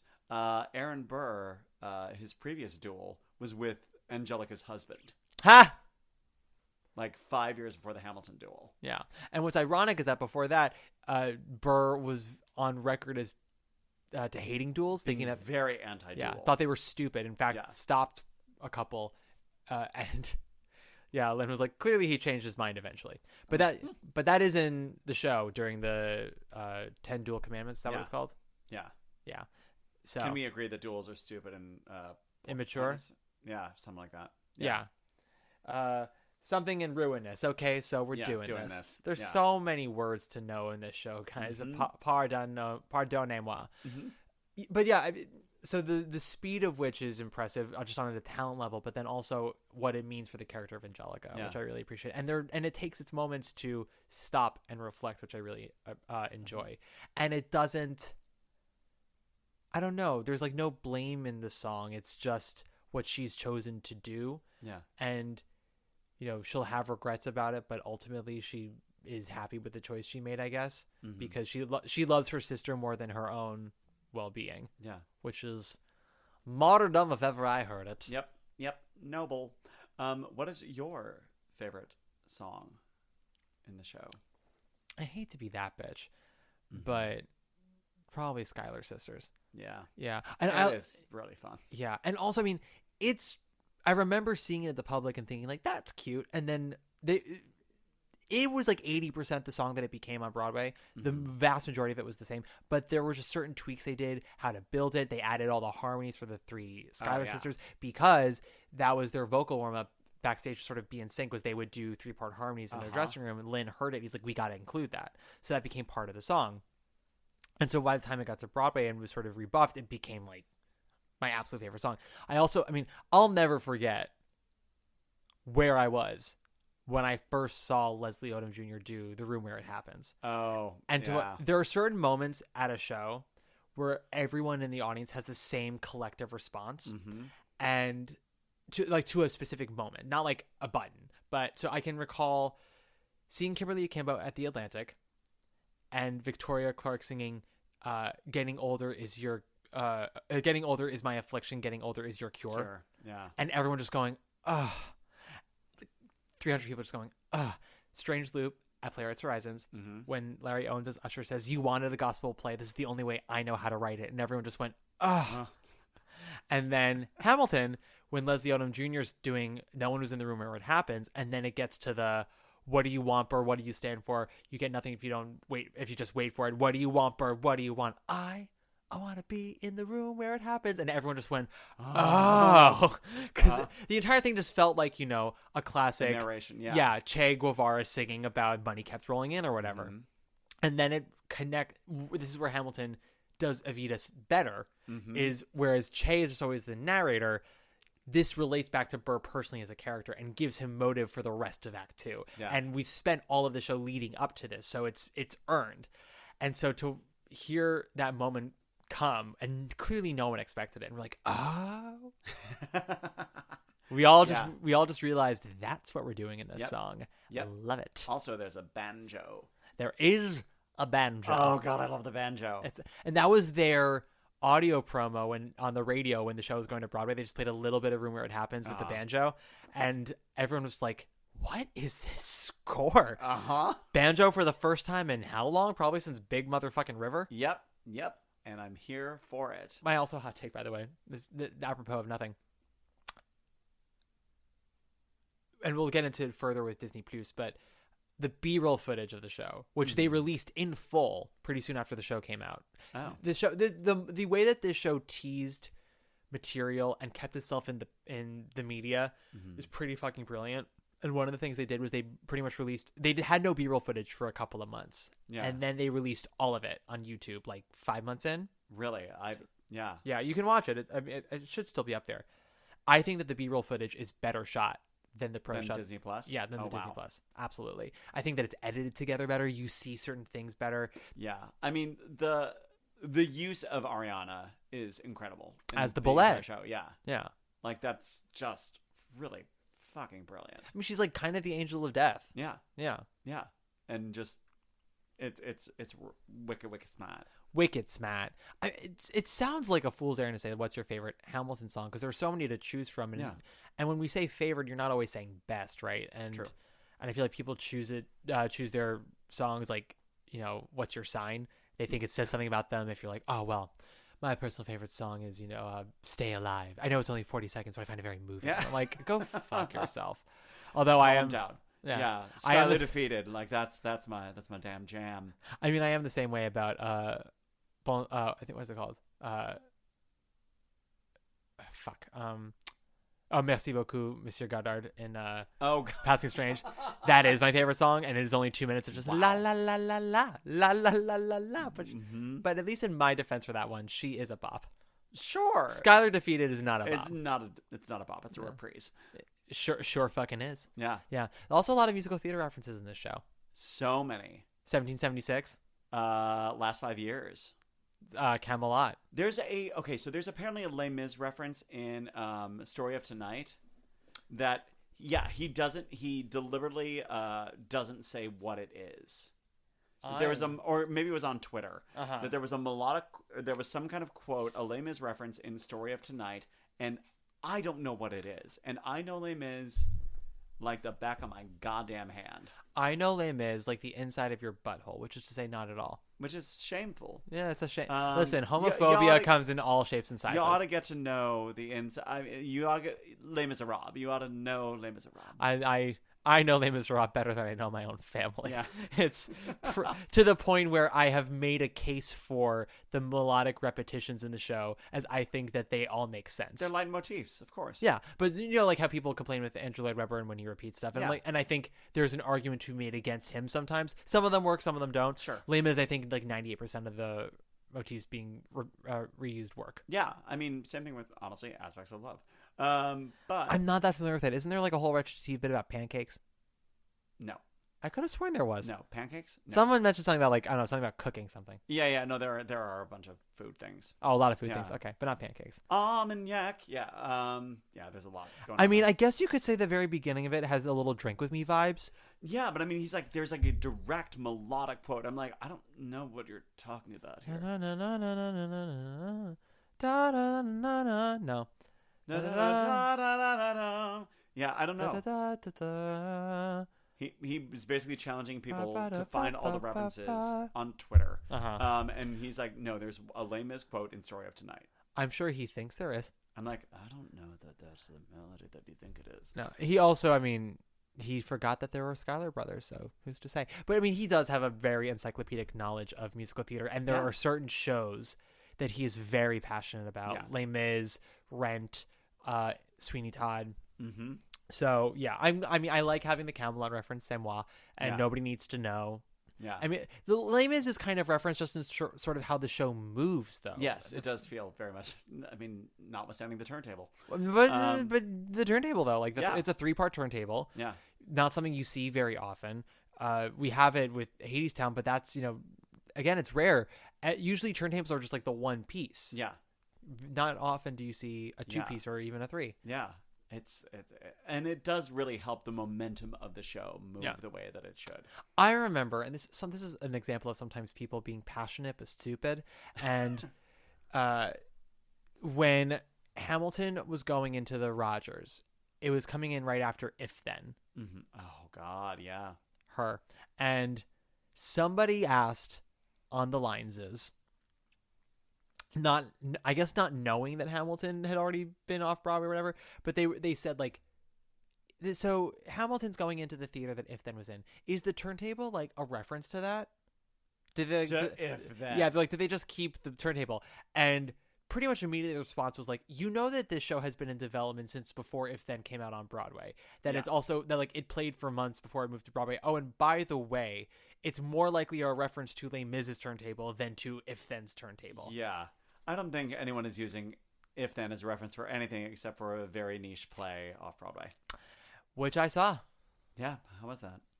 It wanted to do what Significant Other did in regards to the relationship between a straight woman and a gay man, in addition to a lot of other things. Yeah. And I don't think it really succeeded, but it also did talk a bit about kind of fan actor culture. Yeah. When actors start to become more successful, they become less fans of the thing because it's not cool. Yeah. And it's like, well, no, you're doing this because you like it, right? Not just because someone told you you're pretty and talented, like, and you decided, oh, maybe I'll make a career out of everyone seeing my face and body. Yeah. It's because you actually like theater. It's why you put up with the rejection. And so I liked they explored that, if not as fully as I would have liked. Mm-hmm. Yeah. I mean, theater geekery is. I love theater actors who are also theater geeks. Yeah. Absolutely. I think those are the best ones. Yeah. Yeah. People who know their shit. I mean, like, listen, guys, Audra McDonald's a theater geek. Yes. She's got 6 fucking Tonys. Yeah. Yeah. Be a Huge theater geek. Huge theater geek. Be a theater geek, people. I imagine death so much it feels more like a memory. When's it gonna get me? In my sleep, 7 feet ahead of me. If I see it coming, do I run or do I let it be? Is it like a beat without a melody? See, I never thought I'd live past 20. Where I come from, some get half as many. Ask anybody why we living fast and we laugh, reach for a flask. We have to make this moment last. That's plenty. Scratch that. This is not a moment. It's the movement. There's a million references in the show and direct lines from certain pop songs and R&B songs and hip hop songs, to the point that the royalties on the show for other artists is pretty large. Not like not Moulin Rouge immense, because No. the truth That's is that 70 songs. yeah, the truth is that Lynn did not actually have to pay anybody royalties because he used just enough that it did not violate copyright law. But he felt that it was the right thing to do, and they negotiated a royalty for every artist whose work is sampled in the show. Right. And there are even pieces where there were larger samples that they had to cut down or eliminate completely because they were like, we can't afford to pay this person every week for using these 30 seconds. Yep. Yeah. But, Jason Robert Brown bought a car. Because of Hamilton? Yeah, I don't know. Something. I'm maybe. sure. Maybe. He got something, I saw Molly's going to college. I saw him in concert somewhere, and he talked about, not Hamilton, but he did talk about Jason's song with Ariana Grande. Oh, yeah. And they were asking him, like, what was the response to that? He's like, it was mostly Twitter just going, who's Jason? Yeah. Yeah. That's basically it. And then, just a gentle pile of cash. Yeah, exactly. Send those kids off to any college they want. Imagine what it would have been if, it was still an era in which you had to buy an album. I know. My God. The money. Yeah, seriously. I mean, Patty Griffin is a folk songwriter that I adore. And she made, I think, $2.5 million because her, one of her songs was on Susan Boyle's first album. Oh my God. Tragic. I really wanted when Hamilton goes and fucks Mariah Reynolds, the moment he enters her to go, ooh, look what you made me do. Look what you made me do. Look what you just made me. Look what you just made me do. I wanted that for him. I wanted that for both of them. Vivid. Also, just flagging something brilliant in the opening number. The me, I fought for him. Me, I loved him. Me, I died for him. Yeah. The fact that it's true of both characters that each of those actors play. I'm like, that's really good. That's just really good. Lynn thinks so too. I know he does, but I am duly impressed with it, and bravo. Well, sometimes when you create something and you look back and you're like, I don't know what was going on in my head that day that made me come up with this, but looking back, I'm really fucking impressed with myself. Yeah. And that's one of those moments. And because, it is double casting, first of all. The characters of Hercules Mulligan, John Lawrence, and Lafayette also play Thomas Jefferson, Philip Schuyler, and God, what's his face? James Madison. Yeah. So Jefferson and Madison in Act 2 fight with Hamilton, mentally and politically. Yes. They spar with him. But in Act 1, when they're Lafayette and Mulligan, they fight with him in the war. So when they say, we fought with him, we fought with him and we fought with him. And then when when the actor who plays Philip / Lawrence says, I died for him, he means it in both senses, because Lawrence dies in Act 1, spoiler alert, and Philip Schuyler, their eldest son, dies in Act 2, spoiler 2. And the me, I loved him, it's at the moment we think it's just the three Schuyler sisters. Yeah. Because Angelica and Eliza did love him, not Peggy. But the actress who plays Peggy also plays Mariah Reynolds. Yeah. And she probably didn't love him, but she put some love to him. Yeah. And I think there is a softness to that relationship where, she's using him. But I think there is some kind of she's actually drawn to him. Yeah. There's a connection there for sure. Yeah. Even though it was a honeypot situation. Yeah. But I think she still liked that D. Yeah. Yeah. I mean, it was legendarily good. Yes. And apparently with legendary eyes. So while he was dicking you down, you could look into his green eyes and go, ooh, baby. Look what you made me do. Well, that's where you add in Kelly Clarkson's Behind These Hazel Eyes. Yeah. Oh. Here I am. Again. I'm torn in the pieces. Yeah. We love it. We love to see it. I love Kelly Clarkson. I loved when Kelly Clarkson sang Hamilton. Yes, she sang It's Quiet Uptown. Yeah, and it was gorgeous. Well, Kelly's amazing. Kelly's amazing, but also it's I love that shit. Kelly Clarkson also covered the same Patty Griffin song that Susan Boyle did. So what is this Patty Griffin song? Up to the Mountain. It's this beautiful song. Kelly did it on Idol Gives Back or some shit. But Patty also wrote a bunch of stuff for Dixie Chicks. So there's that when they were still Dixie Chicks before they were just the Chicks. The Chicks. Yeah. I mean, you just said it now, but I'll say it since I brought it up earlier. The song that I think is the number one culprit of being overstaged is Quiet Uptown? Yep. That is not a song where I need the ensemble to come onto the turntable and become trees. No, but the forgiveness moment is so gorgeous, and I break down every time. I can have them all on the sides of the stage for forgiveness. Yeah. That is fine. For 95% of that song, I just want to watch Philippa Sue cry. Yeah. Yes. I don't disagree. She cries so well. She does it so well. She does all things so well. It's not until you see other people play that role that you realize how effortlessly brilliant Philippa Sue is.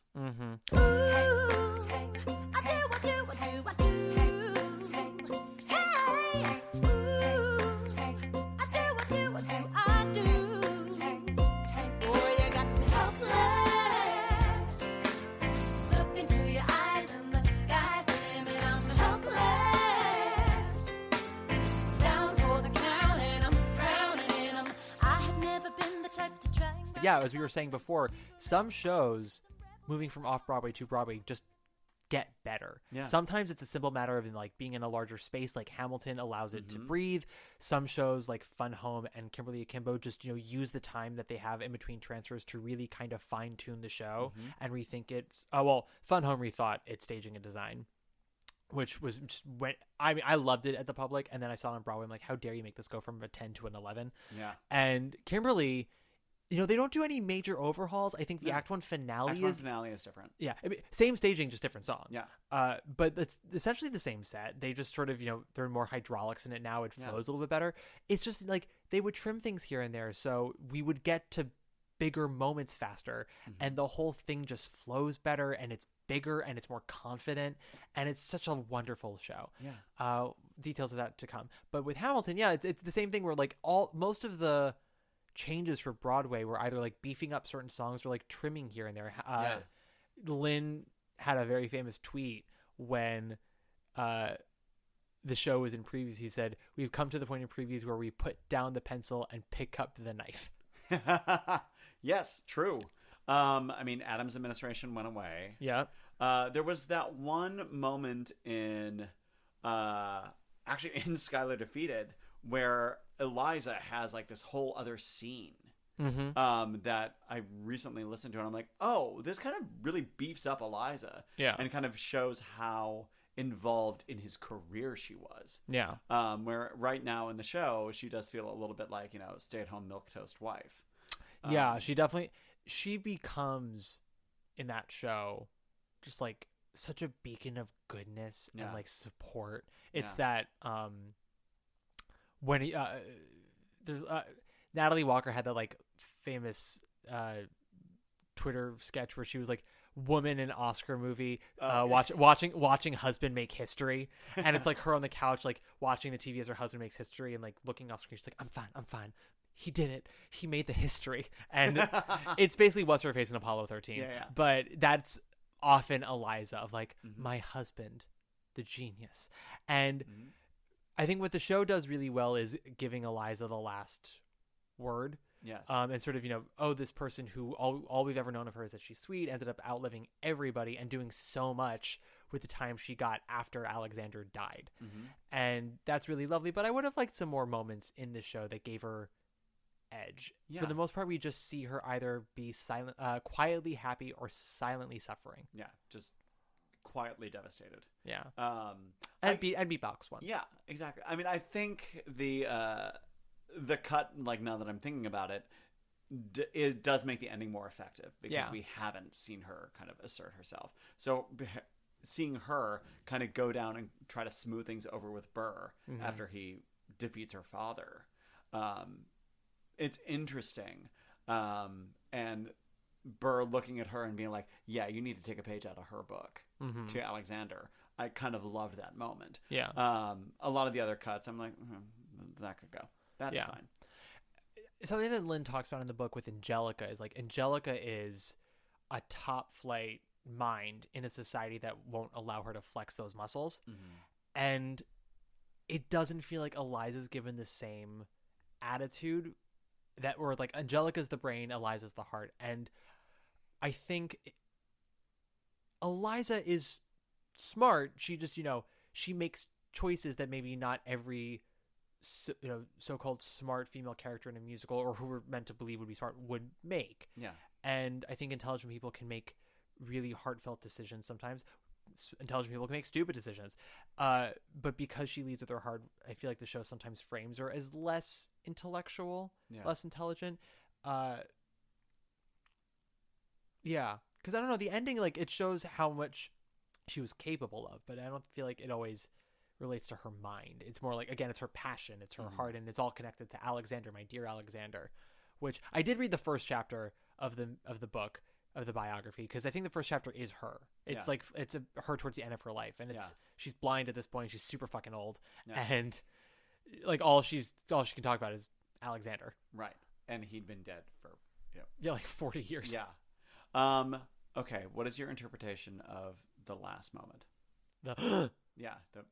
Which, okay, by the time we got to Disney Plus, like when I saw it, it was just like this devastating kind of like small gasp. Yeah, it's just a like, oh wow. Yeah. As opposed to like now it sounds like she got punched in the fucking solar plexus. Yeah. Well, that's my other issue with that Disney Plus recording. And so, Pin, in what does the last gasp mean? Yeah. But the Disney Plus recording came about because they, towards the end of the first year of the run, when they still had the original company, except for Groff Sauce, they wanted to film the whole thing. For what reason, they had no idea. Yeah. They just wanted to do it. Yeah. And good. They should. Yeah. And this is coming a few months off the heels of the royalty battle, which we can get into in a second as well. It's not a very long story, but it has also now started repercussions for other shows and how workshops go with that, and how, I mean, I guess like labs are now like more common because of it, or but when the pro shot happened, as I said, almost a year into the run, pretty much everyone was on board with it except for one, Leslie Odom Jr., who held out until the last possible second. Wanted more money, wanted more blah, blah, blah. He knew he was winning the Tony in 2 months, and his contract was up like a month after that anyway, and he was fully heading off to film, TV, and pop music, which I guess he's been relatively successful at. He works. He works. He does. I mean, he voices on Central Park. He's been in a couple of movies like Murder on the Orient Express. He's not Daniel Craig's right-hand man in the Knives Out series. That's someone else. But I know he had an album. He did a commercial for some sort that was like focused purely on him. I also remember Hollywood Reporter did a roundtable on actors from that Tony season. They tend to do that with the Tonys, And he I think he's like in a sweater with a scarf like up to his chin, hands on the table, and they're sort of talking about race in the theater. What he says is not wrong. He just says it in such a inside the actor studio kind of way. Where they're talking about sort of, has the racial balance on Broadway been corrected now with Hamilton? And we also have Color Purple and Shuffle Along. Like, do you think we've got it? And he was like, I think we're having a moment. It's like, he's like, how long it lasts, we shall see. He's like, but no, I don't think it's over. And which is absolutely fair. And turned out to be true. But again, he said it like, I think we're having a moment. And I'm like, go, dude. Talk like a person. To quote Burr about Eliza Hamilton, like, it's sometimes about how you say it as well as what it is that you are saying. And so I don't understand his accent in the entire show. No. And he has a weird cadence sometimes when he speaks. There's some very strange, like, Caribbean accent that it comes out every once in a while. And a lot of hand acting. And so much of it in the theater was so engrossing. Like, he was so fascinating to watch, and you got the sense that his character was always just sort of at a slight distance the entire time, taking everything light so he could always be light and always be at the forefront. And there's something off about how he performs in that Disney Plus. I think he's exhausted. He the voice isn't voice isn't great. On. They also did shoot it over 3 days. They shot 2 live performances and then spent all day Monday shooting. So it's crunchy. Yes, but also like his acting is weird. Like there's just something about it that just feels a little shut down. And I don't know, like I don't want to project. It just feels a little bit like that. But that's also kind of true of a lot of the company. Not that everyone's crunchy, but like, oh, you've all been performing this for well over a year now when we include off-Broadway and some of the workshops y'all have been a part of. Like, you've gotten to the point now where the choices you've made are no longer like digging even deeper. It's you've started to get bored, so you're making altered choices that are now detracting, like Philippa's gasp. Yeah. And again, she is such a wonderful performer, but that thing, as you said, it's like she got kicked in the vagina. Yeah. And I'm like, girl, you're better than that. Come on, Juilliard. And yeah. So what does the gasp mean to you? I mean, I feel like I don't feel like she's seeing him necessarily. I just feel like, you know, it's the light. You know, she's basically going into the light. Sure. I heard. I mean, there are a million reasons, and Tommy Kail, the director, and Lynn have never like. Yeah, they'll deliberately, you know, kind of. They've also said like every Eliza has a different. Yeah. They've now basically said like it's up to the Eliza who does it. Yeah.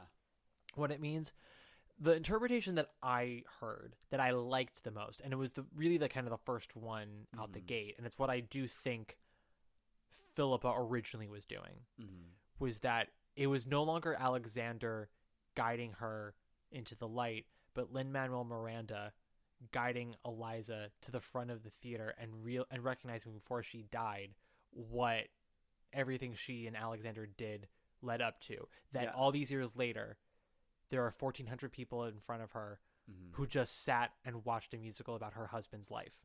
That it wasn't all for nothing. Yeah. And that is sort of the ultimate gift. Yeah. That your life, not only that it mattered, but you will be remembered, because so many of us won't be. Even if you do contribute something great to this world, like, is it something that's going to have that long of a lasting legacy? You know? Well, and Hamilton himself was kind of, you know, a little bit of dustbin of history. Yeah. Yes, on the $10 bill, but it's like, this guy wasn't a president. Who the fuck is this guy? Exactly. Nobody really knew. And they knew the duel and they knew the $10 bill. That was it. Yeah. I mean, if they knew the duel at all.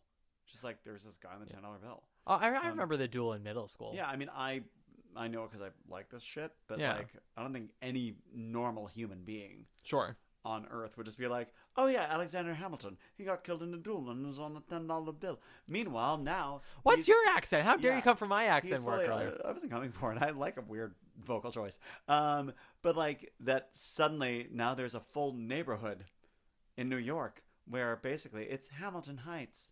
Yeah. Because Lynn bought all of like Washington Heights, and now it's just Hamilton Heights. Well, Hamilton Heights. That's how it became named. That's south of Washington Heights, though. I know. Yeah. I'm fucking with you. You haven't fucked with me in years. Oh. I'm creaky. I'm unused. But yeah. Well, now because of the popularity of the show, their houses, you know, like a visiting destination. Their graves are destinations. There's like Hamilton tours all over the city. Hamilton pop-up museums. It's and like there's so much about his life that is truly fascinating. It is fascinating. Yeah. And considering also like how young he was when he died and what he accomplished, you know, it's something that makes you think. And there is so much in our culture that we just make anybody famous. Yeah. First of all, fame and importance are two very different things. Just because you're famous right now does not mean you will be remembered for all time. Yes. Who the fuck remembers God, what's her face from I'm Still Here? Brenda Fraser.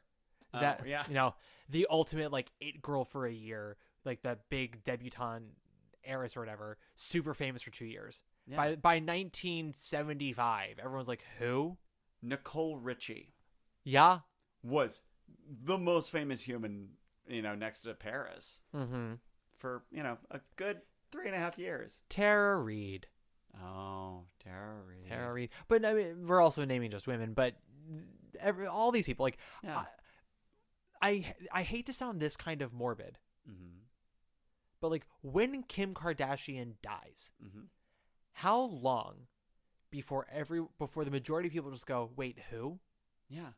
Well, and at that point, I don't know. I don't know what that kind of fame, that kind of, because I mean, now she's a mogul. Like, what is the durability of that? Yeah. What do you look back at? You know, my other thought, like, you know, of the gasp is Eliza turning around and seeing everything that her work has accomplished. Mm-hmm. Yes, in his honor, but her work. Yeah. When Kim Kardashian comes to the end and looks back, will she gasp or will she just go, eh? Like The vocal fry of it yeah, all. what do you do? Yeah. What have you done? She'll finally have found that diamond earring in the ocean that she lost. Yeah. So, like, I mentioned this in my Kimberly Akimbo review of just, you know, the limited time all of us have and what is it that you want to do with it. And I think everyone should think of, you know, two things: how to enjoy their life in a way that doesn't necessarily bring harm to others. Yes. And what can you contribute to the world? You don't have to solve everything. It doesn't have to be the most important thing in the world. But, like, can you leave something behind that can stick around for just a little bit? Mm-hmm. And it doesn't, whether it's one tiny thing or one big thing or a million little things, it doesn't matter. But something, you know, try to, you know, they always say, like, you know, leave something better than when you found it or whatever. Like, I feel like that's the way we should be about our lives with the world. Yeah. Try to leave a little pocket of the garden, like in Candide, make our garden grow. Mm-hmm. Try to leave a little pocket of it a little better than how you found it. And that is something that I would argue Alexander didn't really do with his life. He didn't necessarily make anything better. He helped build something. Mm-hmm. And that launched Eliza for the rest of her life to make things better. Right. And I mean, I don't know, like a lot of what he founded and a lot of what it created was to make things better for, you know, not only for the nation, but for, you know, humans in general. Some of those things have come under scrutiny since, which comes into the backlash of the New York Post in particular. Yes. Well, and the banking system. Like, Hamilton, for anything, it is a truth universally acknowledged that when something becomes very, very popular, there will be backlash. Mm-hmm. And then the backlash will die down. There will be backlash to said backlash. And then backlash will come again. And interestingly enough, when the Disney Plus Pro Shot happened, because with the Pro Shot filming, basically they sat on it for like 6 years and then sold it to Disney Plus for $75 million. Yeah. Because there was talk of, oh, they're going to release it in theaters on the 10th anniversary. Yeah. Oh, they're going to sell the movie rights. They might have even sold the movie rights. I don't know. But it ended up going to Disney Plus, which aired it during the summer of 2020. Yeah. And it was really big for them. It was a big get and ended up working out well for them. But from that, many people who had never seen Hamilton before, or kids who had only known the album or tried to watch a bootleg online on Pornhub maybe, and watched it on Disney Plus, all of a sudden there became... Brilliantly titled. What was the title, do you remember? Immigrant fucks a bunch... No. American Revolutionary fucks a bunch of British guys. Sounds about right. Yep. Sounds about right. But I don't know if you remember this, when it finally came out on Disney Plus, like Gen Z had a really strong dislike of the show. Yeah. And of Lin in particular. There became backlash to him of his like can-do... oh golly gee whiz theater kid mentality, which I get. Sure, I more get it now. It's again, I'm super pumped that he's still so passionate and things that excite him so much. It's really great that all the success has not diminished how exciting creating things can be for him. I love that for him. There is a little bit of an awareness one needs to have though about their status in the world, especially when you get, you know, as you continue to rise. So for example, like when the Tick Tick Boom movie came out, he kept saying, like, can you believe they let us make this and like get away with this? And I went, you are Lin-Manuel Miranda. You have the entertainment industry by the balls with Hamilton. And you wrote the songs for Moana. Oh, and also Encanto came out at the same time as Tick Tick Boom, like, which no one knew how huge that was going to be. But like you're now Disney's butt boy. Yeah. Like Netflix was going to let you do whatever the fuck you wanted. Yeah. You're a cash cow. Yeah. If you were like, I would like to turn all 7 hours of Angels in America into 12 hours in German. Yes. They would say, sure, go for it. Someone would fund that. Yeah. But you know what I mean? Like, that's where I think a lot of the Gen Zers kind of have issues with him of like oh my God, I'm just one of you guys. And emotionally, he may still feel that way. Yeah. But they're like, you have to look at your bank account and look at who's calling you up at, 10 a.m. to get brunch. Yeah.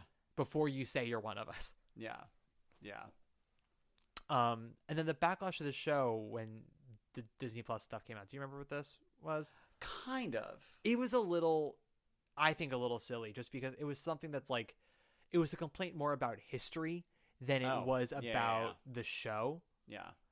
I guess the only way you could really describe it as a complaint of the show was, characters who had owned slaves and a founding of an America that we are now recognizing is more complicated and messy than we once thought is brought up in such a positive, hopeful light in the show. And a lot of Gen Z were like, no, thank you for that viewpoint. Right. But you also have to, this is where context comes in. Hamilton came out in the era of Obama. Mm-hmm. There was still another year and a half to go of his administration when it premiered at the public. Yeah. It was written, the entirety of it was written during his 2 terms. There was a pride and a hopefulness a lot of Americans had, especially in the entertainment industry of the country, of how far we had come. Yeah. And then we had a major regression during Hamilton's time on Broadway. And so you now have to kind of view its viewpoint of the country through that lens, which, not to be disparaging, but is something that Gen Z kind of has a little trouble with, is taking historical context sometimes into works of art. Right. And the hope changiness of, as you know, that hopey changey thing, as Sarah Palin so perfectly called it. Like, she of Dancing with the Stars. Oh, no, was that her daughter? That was the daughter. That was gross. Oh God. Bristol. Thank God I forgot her name. Yep. Yeah, like that moment was so, it permeated our entire culture. It was very much a kind of Camelot moment. Yep.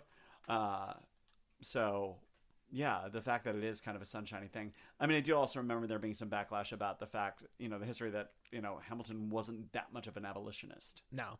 And be like, yeah, we're kind of painting him with a brush Yeah. that is not at all true. Yeah. It's one of those things where it's like, maybe for his time, he was maybe a little more bold and forward thinking than his contemporaries, but like not so much as he's portrayed in the show. Yeah, no. Oh God, what is a many? Oh, fuck, what is it? What are we talking about? A group of many. What is the lyric? I gotta find a group of many. Yeah, many men. Many, What song is this? Abolitionists. Give me a position, show me where the ammunition is. Oh, give me a position, show me where the ammunition is. The line before, which is so brilliant. Oh, it's in my shot. Yes. Here we go. It's right before the, oh, am I talking too loud? What are the odds the gods will put us all in one spot, pop in a squat on conventional wisdom, like it or not, a bunch of revolutionary manumission abolitionists? Yes, manumission abolitionists. Yeah. Give me a position, show me where the ammunition is. What is manumission? No idea. I did not know that was a word. Yeah, it is. Manumission. Yeah. So you like the lyric, but you don't know what that word means. Yeah, I mean it's fascinating wordplay. It is. I mean, he's really great at wordplay. He has a hot take. Lin-Manuel Miranda, good at the words. Manumission refers to the legal release of enslaved people at a time when slavery is sanctioned by law, as opposed to emancipation, which follows abolition and releases all people formerly enslaved. Yep. Can I The tell you more what? you know. Speaking of emancipation, Mm-hmm. one of my favorite, very racist jokes from the South Park movie. And when I say racist, the joke is about racism. The joke itself is not racist. Yes. Is when Chef is in army training and they're going over the plan for when they attack Canada, and it's Operation Human Shield, and it's just all the black soldiers. Yep. And the sergeant says, "Any questions?" Chef raises his hand. He goes, "Yes." And Chef goes, "Have you ever heard of the Emancipation Proclamation?" And there's a beat, and the sergeant goes, "I don't listen to hip hop." Yep. That movie is so good. It's phenomenal. It is perhaps the second best movie musical of the 90s after the animated Beauty and the Beast. I cannot remember if it's I don't know if it's apocryphal or not, but I do remember like hearing or reading when it was released that it was Sondheim's like favorite movie musical. He's like, it's the only one that works all the way through. I don't remember that. I did read that he said it was the best musical of the 90s, including anything he had written. Yeah. Which maybe I'm mistaking that for what you said, but yes, there is a Sondheim connection to the South Park movie, and he absolutely loved it and thought it was like one of the best of that decade. Makes me so happy. Yeah. Yeah, he doesn't love movie musicals because of the, just super reality of film. And this so is, of course, before they filmed Sweeney Todd and Into the Woods, so maybe his opinion changed. well, he didn't. did like the Sweeney Todd movie. Yeah. I don't think he liked the Into the Woods movie very much. I think he was kind to it Yeah. because they gave him money. Yeah. And he liked everyone involved, but I don't think he liked it very much. But he was very open about liking the Sweeney Todd movie. As Yeah. am I. I understand it's not for everyone, but we have 3 different film versions of that score on stage. Yeah. We don't need a movie version that is completely true to it. We just need a good movie. I liked By the Sea. That was fun. That was a fun No, moment. that I will say, this is not a Sweeney Todd podcast, but we can bring it back to Hamilton. I've said it before. Of all the movie musicals of the last 25 years, that and Chicago have the best motors under them, where it just keeps moving, and it's something that is surprisingly difficult for a lot of modern filmmakers. Yeah. So no matter what anyone thinks of that Sweeney Todd movie, they have to give credit to the fact that Tim Burton keeps that shit running, and the music never stops, which is another brilliant choice of his. There's always underscoring. Bringing it back to Hamilton, always back to Hamilton, but Good luck. Good luck. Just speaking of motor, keeping things moving, right? Mm-hmm. Another complaint people had when it was off Broadway and was moving to Broadway was oh, how are they going to cut 15 minutes out of this show? The show was 2 hours and 45 minutes with an intermission. This is not Les Mis. They can't get away with this. How are they going to cut it down? And I remember that, and it was insane to me. well, so Shows can be 2:45. yeah. Well, so I think it was over 3. Wasn't it close to 3 or over 3? it was close to 3 at the public, and Yeah. they got it down to about 2:45 for Broadway, which is they trimmed off 10 minutes. And Yeah. some shows really do need the 45-minute cuts, Yeah. and some shows it's just about finding the right 10 to make Yeah. everything seem faster. Mm-hmm. Kimberly Akimbo, I think they might have shaved off 6 or 7 minutes total. Sure. But it just makes everything move. Yeah. But with Hamilton, I remember that was a major complaint. And then I remember somebody wrote, I think Hamilton is just one of those shows that's 2 hours and 45 minutes. Yeah. They don't need to make it shorter. And Tommy Kail said at one point, he was when people complain about length, it's just that their attention wanders. It's not the actual number itself of minutes that they spend with the show. no. There are shows that are 3 hours that go by in a second. The original name is 3:15 actually. And then there are 90-minute shows that go on forever. I just fucking saw Ohio State Murders with Goddess Divine Audra McDonald.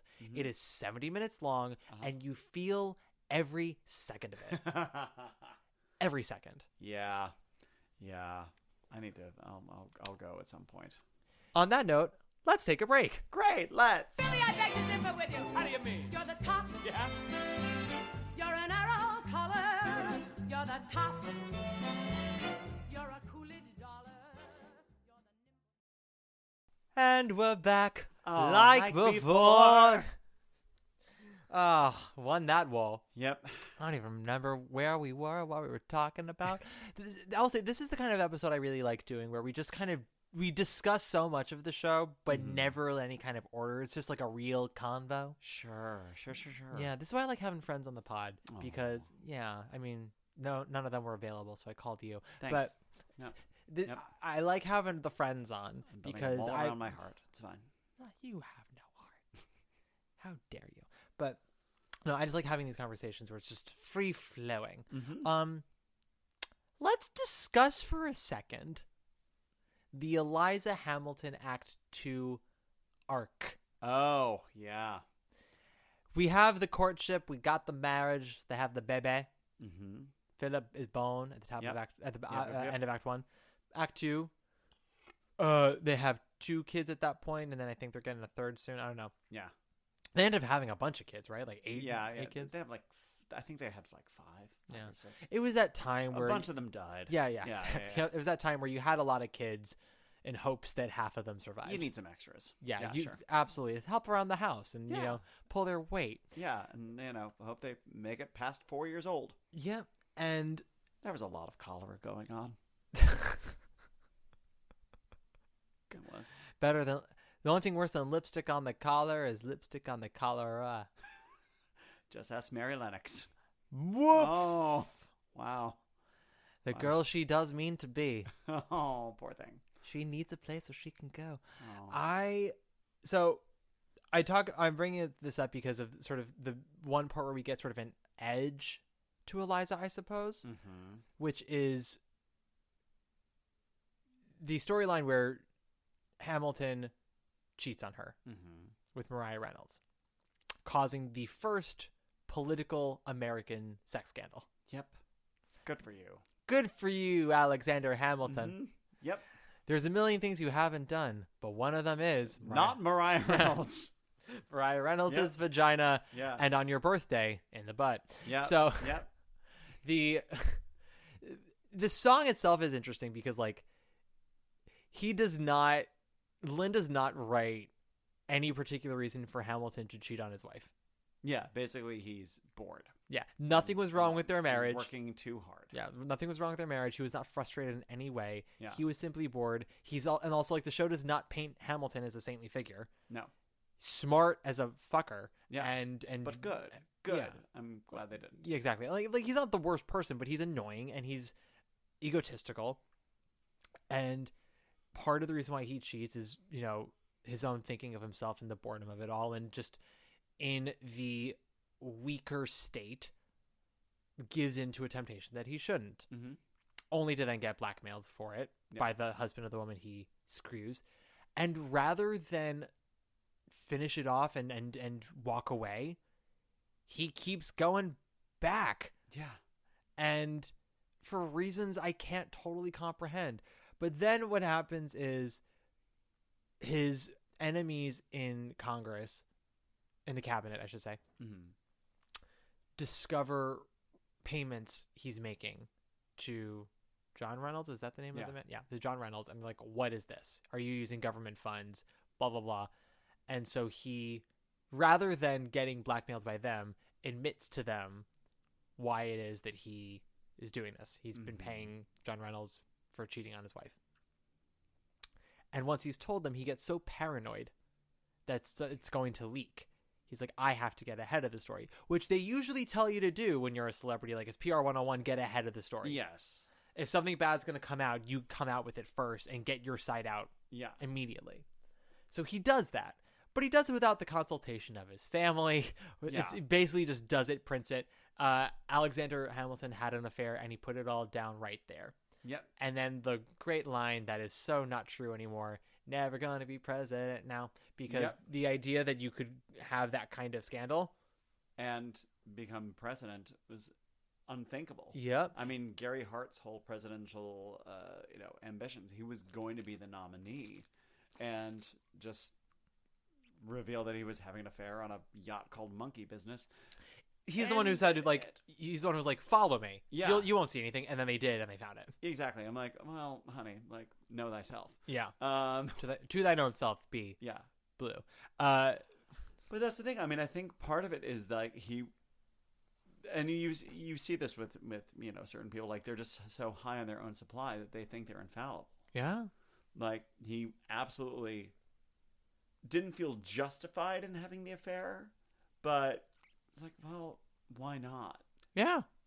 Why not? Why not? So gets fucked for it, and then is so convinced in his rightness still that, it brings him down entirely. Yeah.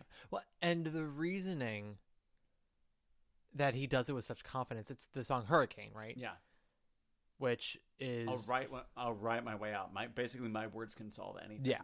Cuz he's like I've yet to die. Like, all these times I could have been sunk and I haven't.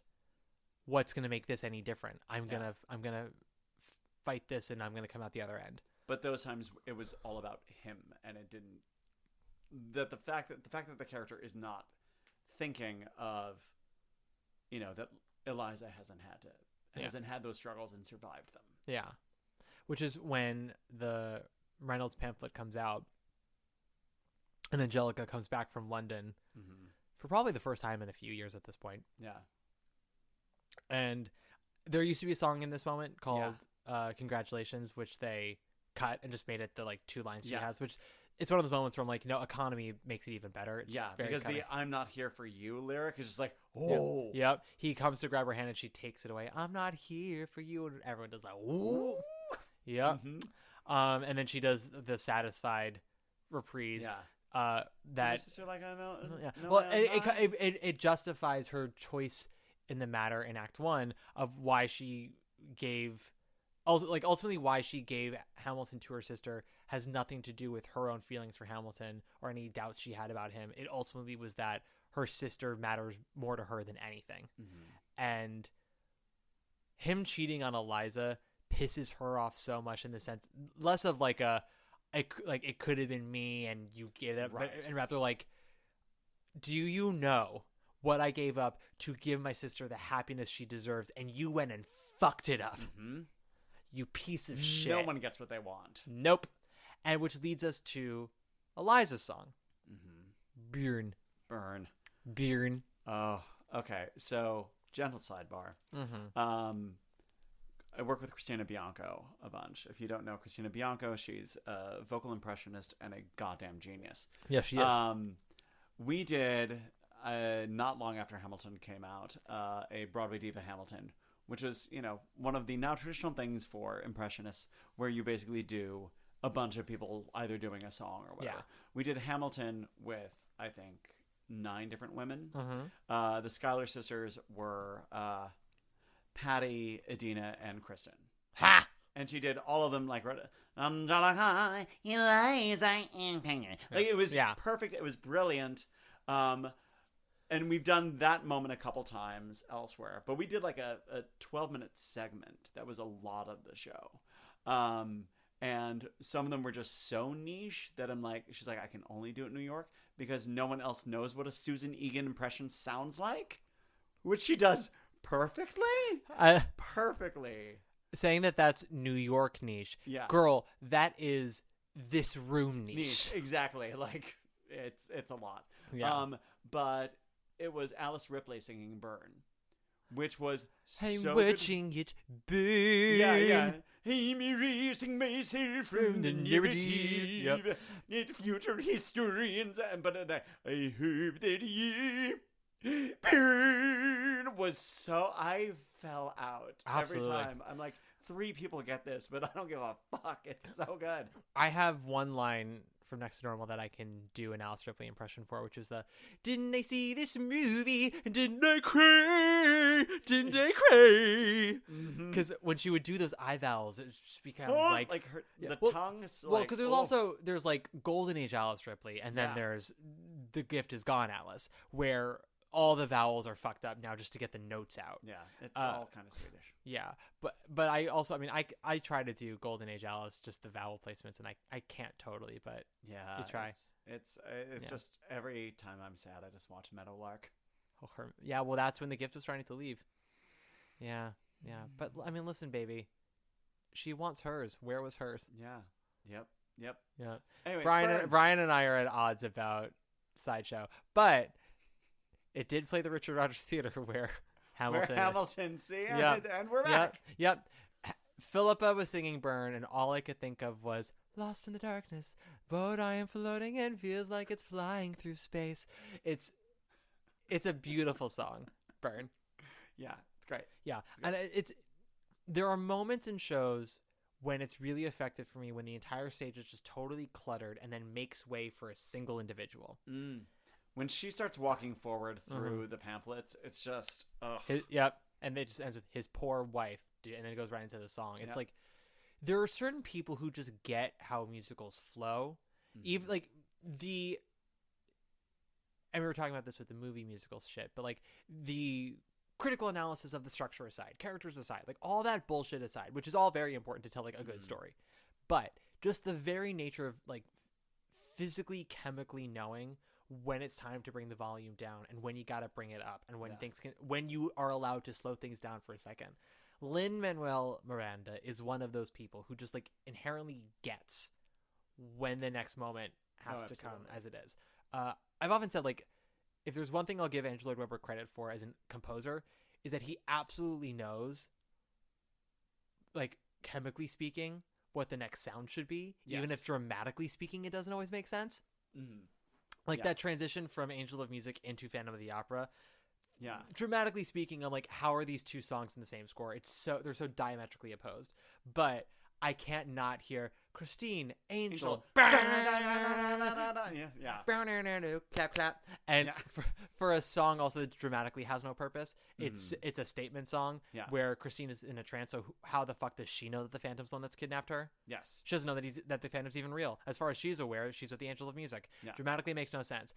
Everything in Hamilton dramatically makes sense. Yes. Philippa as Eliza. I remember seeing this at the Public and thinking it was a really gorgeous song. I was very concerned for her with the flames. But then when you're in a 1,400-seat theater and you're no longer 5 feet away from Philippa Sue, you just enjoy the song. Yep. Yep. Not scared of her setting you on fire. Not one bit. Yep. And it's what I like about it is it's one of those songs where through the specificity of the circumstance, you can feel the universal emotion that we all can relate to, which is somebody who is so betrayed by someone they love, and all of a sudden the things that they loved about that person become like the things that turn them against it. Like have you ever had something happen to you, Brian, where you look back at everything and you just go, huh, I used to look at it this way. Now I'm kind of looking at it in this other way, and it's not so cute anymore. Yes. Yes, I figured you've lived life. I have. So, and maybe some of my listeners have as well. Yeah. But there Have you experienced that? Ba-da-ba-ba-da-ba. Everyone listen to the Torch Song Trilogy episode if you want more information on that. I don't give details, but when Mom and I discuss Bub, that is what we are discussing. But there are things that sometimes happen with life where, whether it's a person or a thing, and whether it's love or trust, what have you, sometimes a switch goes off, and all the things that brought you joy about it, that brought you happiness, you look back in a totally different lens, and it all just becomes nasty. And for Eliza, it is Alexander's writing. She looks at the letters that he wrote her when they were courting, and like the beauty with which he wrote to her, and it was one of the things that really made her fall for him. And his writing is ultimately what has undone their union because of the pamphlet. And she's now viewing it no longer as this beautiful thing, but as this selfish thing. This is how he is showing off, how he is paranoid, how he is just conceited. And in turn, for the first time, it turns her off of him and what he's best at. And it's sort of that thing where it's like, well, you think at the time, and she thinks at the time, like, there's no coming back from this. If I can't find even beauty in your writing anymore, there's no hope for us. Yeah. Which is why she burned. She talks about the burning, yearning. Then she literally burns the letters, and then she metaphorically is telling Hamilton, I hope that you burn. I hope they disintegrate you into pieces. And it's at that moment when Philippa Sue, Tony nominee Philippa Sue, pissed all over the stage, turned to the audience and said, eat it, bitch. I hope that you burn is incredible. It's a great last that line. lyric is just like, go fuck yourself. Yep. And go to literal hell. Yeah. It is so cutting and means so much. Especially coming from her, because she's been such a sweet dumpling the whole time. The sweetest and lightest of dumplings. So for her to get to go that hard, you're like, oh, she means it. Yeah. Yep. There is no coming back, which is why just the hand grab In forgiveness. is so devastating. Yeah. Also, randomly backtracking, I don't know why. In end of Act 1, what's the name of the damn song? End of Act 1. Oh, Nonstop? Nonstop. Yeah. I don't know why. Every time the narration happens about the Federalist Papers, and he gets to Hamilton wrote the other 51, I start crying, and I don't know why. Hamilton wrote the The other 51. Like, I like right now talking about it, I am starting to tear up. Yeah. I don't know why. It's just chemical. Yeah. Part of it is also how it builds. Yeah. Musically, it gets to that moment. There's sometimes that it just happens in shows where it's like for no particular reason. It's like it gives you the kind of chills where you can't explain it. Yeah. I mentioned this in my Kimberly review as well. Like the best kind of musicals, when they really work, they give you a sense of jubilation and catharsis, but then also nonstop questions and answers where you keep asking yourself, like, why did I feel this way? I know I felt this way, but why did I feel this way at this moment? Like, it's just so much to talk about. And not many musicals do it. Definitely not that many musicals these days. No. Hamilton definitely brings that into the play and is probably the most... It's so crazy to say commercial, because I remember at the time when it came out... It sounds insane. Yeah. Some of the best musicals, when you write them on paper in like one sentence, like what you're pitching it, you're like, the fuck are you talking about? Yeah. A rock musical about Jesus Christ's last few days. Oh, and by the way, he comes across as a jaded millennial. Yeah. What? And Judas is weirdly not that bad. And Dancers are talking about dancing. Yeah. Some ginger orphan gets adopted by a 1%er. Yeah. Well, hey. Yeah. Nice work if you can get it. The plan was to write a total of 25 essays, the work divided evenly among the three men. In the end, they wrote 85 essays in the span of 6 months. John Jay got sick after writing 5. James Madison wrote 29. Hamilton wrote the other 51. How do you write like you're running out of time? Write day and night like you're running out of time. Every day you fight like you're running out of time. Like you're running out of time. Are you running out of time? How do you write like tomorrow? What are other moments in the show that give you chills? I think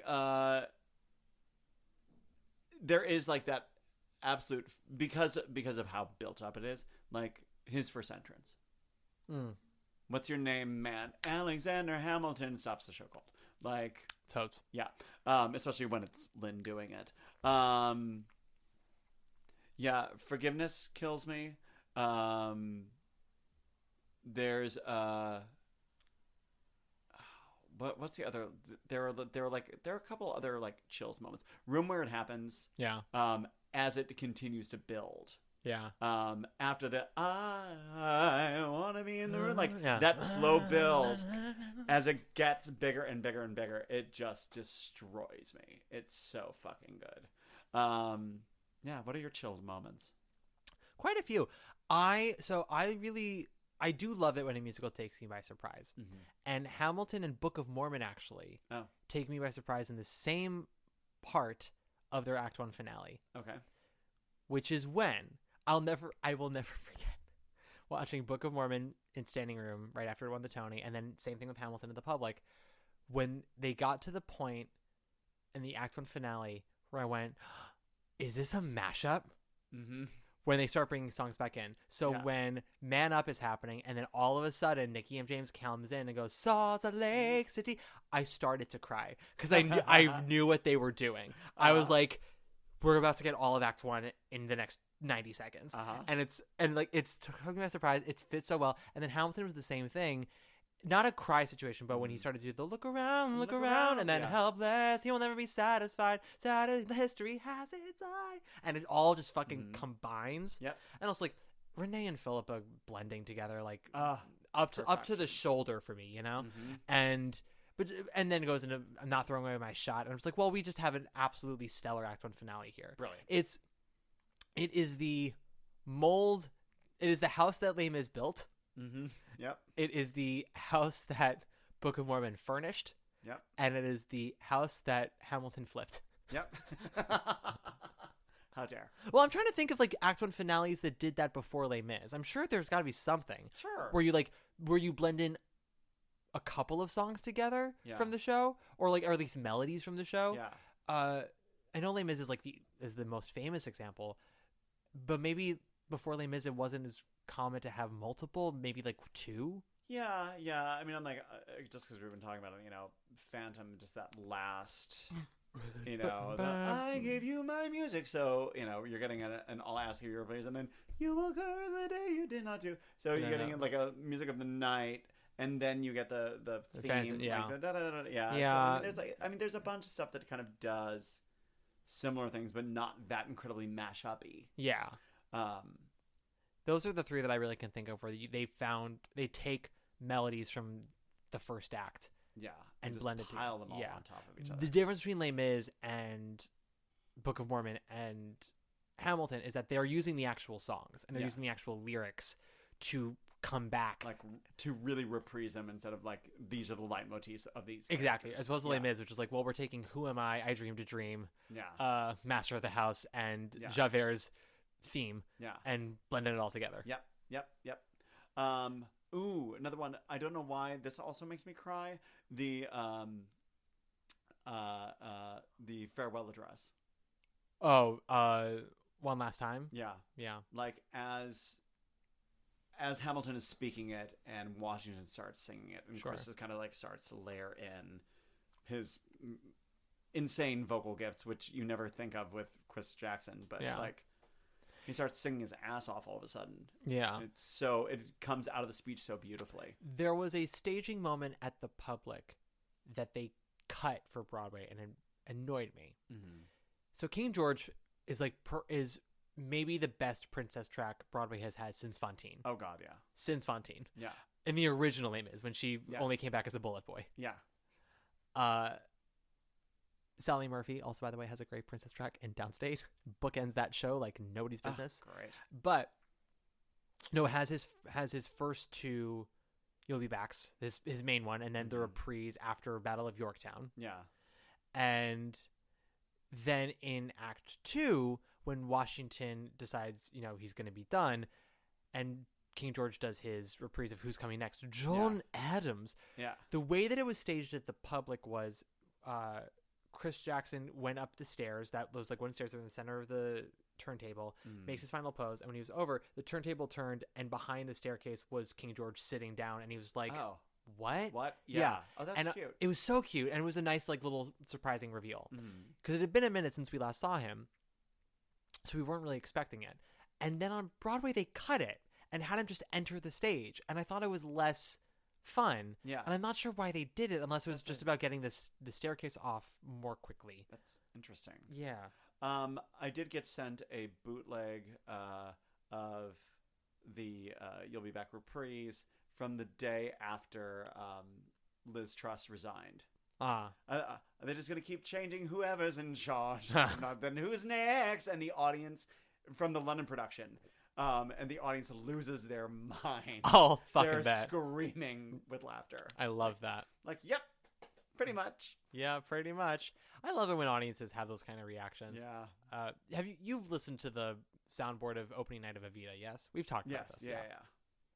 There are conflicting reports as to why the audience goes so ballistic when Patty growls "So Lauren Bacall me." Yeah.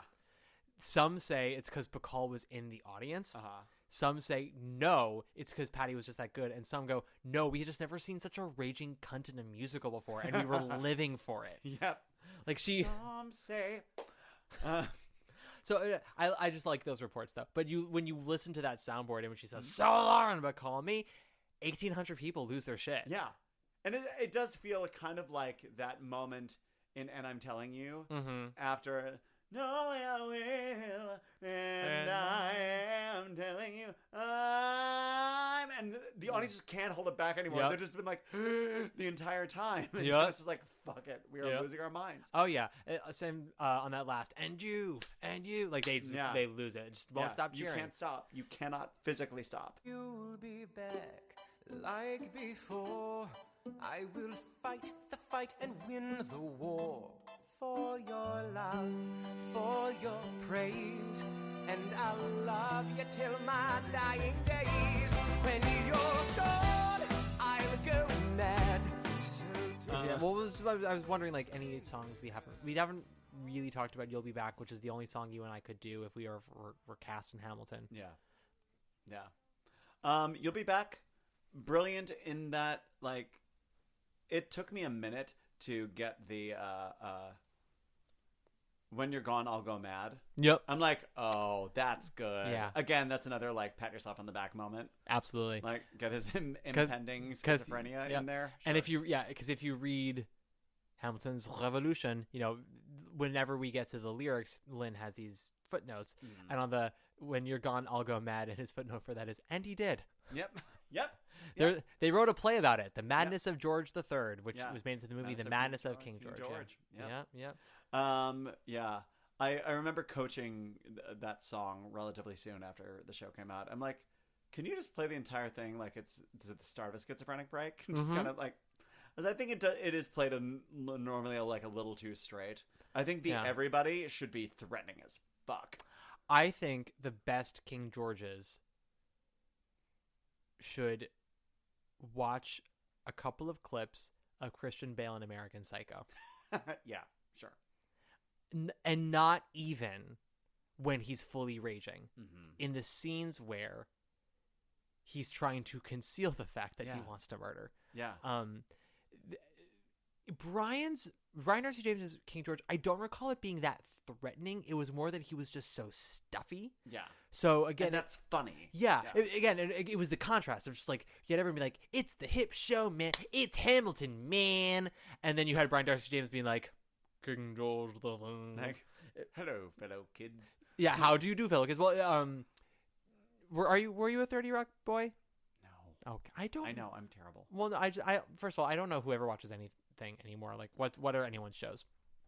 But they did like a joke of one of Tracy Morgan's movies was like a Big Mama's House kind of thing, and they had a character based off of Alec Baldwin, who in the movie, who's like very stodgy old man that the actual Alec Baldwin plays in the like clips that you see, but he's like wearing a bald cap and he's like powdered white, and he's like, I'm gonna shut down your house and close all the orphanages in America, and like that, and it was a very and while Tracy Morgan's like, how dare you so evil, and I'm gonna slap you with my boobies, and it felt with Brian Darcy James, it was a little bit of that, where like Elise Goldsberry's like, I'm gonna rap, and you know Javier and Chris are singing their asses off, but like in a poppy way, and Leslie Odom Jr.'s like, I'm in one with the earth, and and then you had just Brian Darcy James who was like acting, musical theater, yes, yep. How now, Dow Jones, and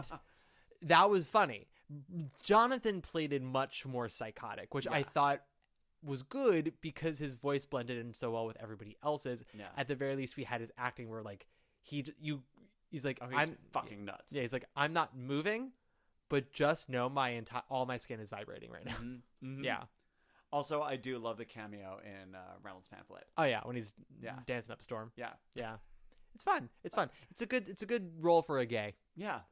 And the wig. Although I mean that opening outfit's gotta be fucking hell. Oh, exactly. I mean the fact that, you know, you're walking on stage, you're singing for 3 minutes, and you're not moving, and you are sweating that hard. Jesus. Well, especially Jonathan Groff, who could sweat in a bathing suit in Antarctica, just like to where. And I would watch it. Sure. Yeah. We love a sexy otter, but he's not an otter. Well, maybe not anymore. Well, not a seal. Yeah, Yes, like a seal. hairless. Yeah, otter vibes, but hairless. Well, I guess otters are technically skinny but have hair, right? Yes. Yeah. Seals are hairless, slightly thicker than a twink. Yeah. Yeah. So he's a seal. I think they discussed this on Looking.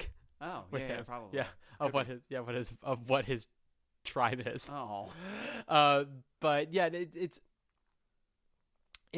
such a heavy costume for sure. And I remember he was on, I think it was Colbert, back when the show was just so huge that everyone in the cast got to do interviews. Philippa Sue got to go on Colbert, and I think Jasmine went on fucking like The View or something. It was crazy. Emmy Award winner Jasmine Cephas-Jones. Didn't she win it? I thought she just won an Emmy. For? Whatever. She was on some random ass show that was on like Quibi or something. It was like the only thing that ever happened on Quibi. Oh my God. I know. How dare you get an Emmy for Quibi? But I could be making this up. I think it was Quibi. I remember Jay Groff talked about how he based his walk off of Beyonce. Oh, yeah. And then I think she came to see the show and he told her, "Oh, I based your walk off of this. Or my walk off of you." And she's like, "Oh yeah, I see it." Yep. She won a Primetime Emmy for Free Rashawn. Oh, who hasn't won a Primetime Emmy? Yep. Good for her. Yeah. Guys, that was a joke. Primetime Emmys are the big ones. Those are the ones you actually do want. Exactly. Yeah. You don't want a Creative Arts Emmy. No. You don't count. Is that a daytime Emmy? So it still counts. Girl gotta eat. Yeah. P.S. Mariah Carey is now investing in Some Like It Hot because she wants an EGOT. Well, she's gonna have to try again. Yeah. I haven't seen it yet, but I have absolutely zero beliefs that show will win the Tony for Best Musical. Nominated, not win. Definitely nominated. It's delightful. I mean, it's really wonderful. Yeah, but you have to ask yourself, is it gonna win? That's the thing. Is it gonna beat Kimberly? Or does Kimberly get book and score? Yeah, is it a Urinetown year? Yeah. I think everyone keeps talking will Kimberly last through June? Yes. And yes, well, there is absolutely no way that production team, those producers, not with Dave, it's David Stone, right? It's David Stone. There's no way that they put this show up thinking it was going to be a hit out the gate. They knew that this had to be word of mouth, that it was going to be an uphill battle. Yeah. And it's so far been paying off. They started small, and every week the grosses have gotten better. Yeah. They had their best grossing week since we've recorded this. The review, you could not buy better reviews. Nope.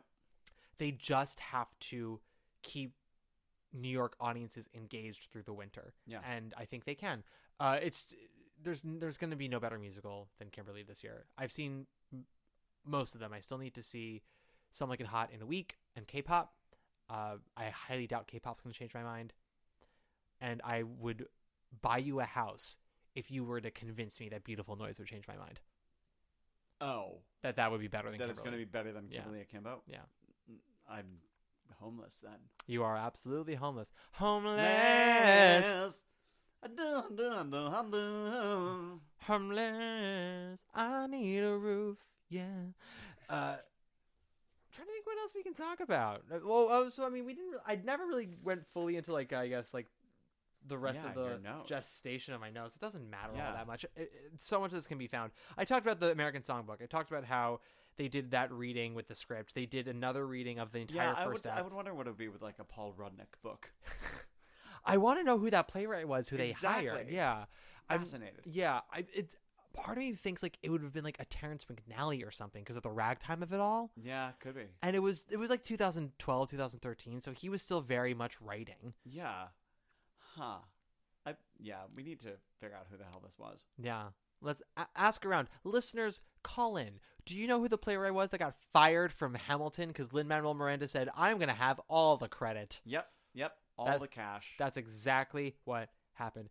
People also talk about, sometimes it's not about how quickly you write something. It took Lin 7 years to write Hamilton. I'm like, it took Lin 7 years on and off to write Hamilton. Yeah, he was doing other things. Yeah, he spent the first year writing 2 songs and then basically stopped for a year, got back to writing stops because he was in House. He did Merrily We Roll Along. He contributed to the Bring It On score. He did the Spanish lyrics for West Side Story. Yeah. He was busy. He was doing a lot of stuff. So it was something that was on the back burner for about 3 years. Yeah. And he had written enough material by that point to do concerts, but then it was the next 3 years where he actually wrote the damn show. Yes. And they had about a year and a half between their last reading / workshop and performing at the public that January of 2015. And that was when Lin wrote basically the majority of Act 2. Yeah. Yeah. And apparently when they staged it, they basically had to stage the entire show at the public without any idea if the turntables would work. Right. Because usually when you have a show with a turntable, especially now, they incorporate it into the rehearsal room. Yeah, you're staging it in the space. Yeah. They'll create a rehearsal deck for you so you can work with the automation of that. Because first of all, it's a safety concern, but also you want to make sure that your staging works. It actually will save you time in tech. Yeah. And basically, because at the public, it's off Broadway, you don't have that much tech time, and they don't have the money to put you in a rehearsal room with the turntable. They're in Leicester Hall or whatever. Yeah. They had a couple of days to do the turntable and just pray that it worked. Yeah. And of course, in the book, they're and wouldn't you know it all worked and all was brilliant and all beautiful. One of the only major things they cut scenic wise with the show was the koi pond at the end of the show. Yeah. They had one performance where the center part of the turntable slid open and there was a little pond inside. And that's where the gas came from because, she would jump into the koi pond. It's it was cold. Yeah. Oh, the gasp. I thought you said the gas. The gasp. Yeah. No. Yeah. And suddenly he wasn't racist anymore. God. We got distracted. We didn't talk about the royalty thing, which I think is fascinating. It is very fascinating. So when Hamilton opened on Broadway, about 3 weeks into the run, I want to say. It was still August when this got broached. It was October when it kind of came to a head. The company of Hamilton came together and said very bluntly, we love this show. We're grateful to be a part of it, but we are a part of it, and we helped make this show, and we think we should be compensated for our contributions, which brought up a debate in the theater community of what exactly it is that actors contribute to the process of creating a show in a workshop and then in rehearsals for the final production. What, would you like to take the torch to the next stage of this? Well, basically, they saw how much money was going to be made off of, contributions they made, and they're like, give us. Yeah. Money, please. Gimme. We like money. We also would like to not, do this show for the rest of our lives and, basically not see anything other than the time that we're physically on stage. So I don't... Did the terms ever get released? Yes. Okay. So it started, I believe, with 22 members of the Broadway company. Yeah. It did not originally include Jonathan Groff. And I think there was one other actor it didn't include. Yeah. And it didn't include any of the original crew members that came with the show from the public to Broadway. Right. Eventually it did. It went from 22 to 31. Okay. And it was that they collectively shared 1% of the net profit. The net profit, for those of you who don't know, there's net and there's gross. Gross is what, and if you follow Broadway grosses, let's say, you see how much money a show has taken in that week. That is not how much money the show made. So when people are like, oh, look at that, Wicked made $1.7 million this week, it's like, no. That's how much they grossed. Wicked made $800,000 this week because they have a high running cost, and high running people also have a really shitty concept of what makes something have a lower high running cost. They go, oh, it's got one set and 4 actors. I'm like, yes, but there were 12 writers. Yeah. Something that I talk about all the time with Moulin Rouge, like why that show has an over $1 million running cost, is all the royalties they owe to all the songwriters and artists. Same thing with and Juliet, which no one really realizes that, yes, it is the Max Martin catalog. He had a dozen or so lyric writers, producers, the artists who covered the damn thing. Unfortunately, one of the collaborators is Dr. Luke. So by seeing the show, you are contributing to his bank account. Just letting you know, I did see the show for free, so I did not do that. But just letting you know, for a show that's all about female power, not the best person to put money in the pocket of. Just saying, everybody. So with this, the cast got 1% of the net profit. So that is the money made after the running cost. So when Hamilton was grossing like $1.9 million and the show was costing... 3. Yeah, there were weeks where it broke $3 million. Well, that came later. Yeah. The first 6 months from... Not even that.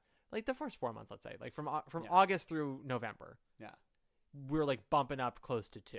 Yeah. Then we get to New Year's and we're definitely hitting the 2. And then I think for the rest of 2016, it was very comfortably over the $2 million mark. And then a handful of times after that was just very much above 3. And we can talk about that as well with the premium pricing, because we haven't even talked about Ham for Ham. Yeah. Because that's all interconnected and part of me going bullshit. But the cast would get collectively 1% of that net profit, and whatever that net profit was, which is important.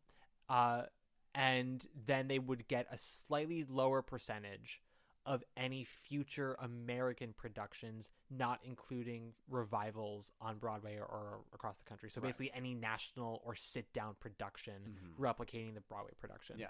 I don't think that included West End or Australia. I mean, many terms are different. I have friends who've been in Broadway shows that were in workshops that went to Broadway, and for example, with Frozen, I believe it was no one in the Broadway company of Frozen alone got a percentage point.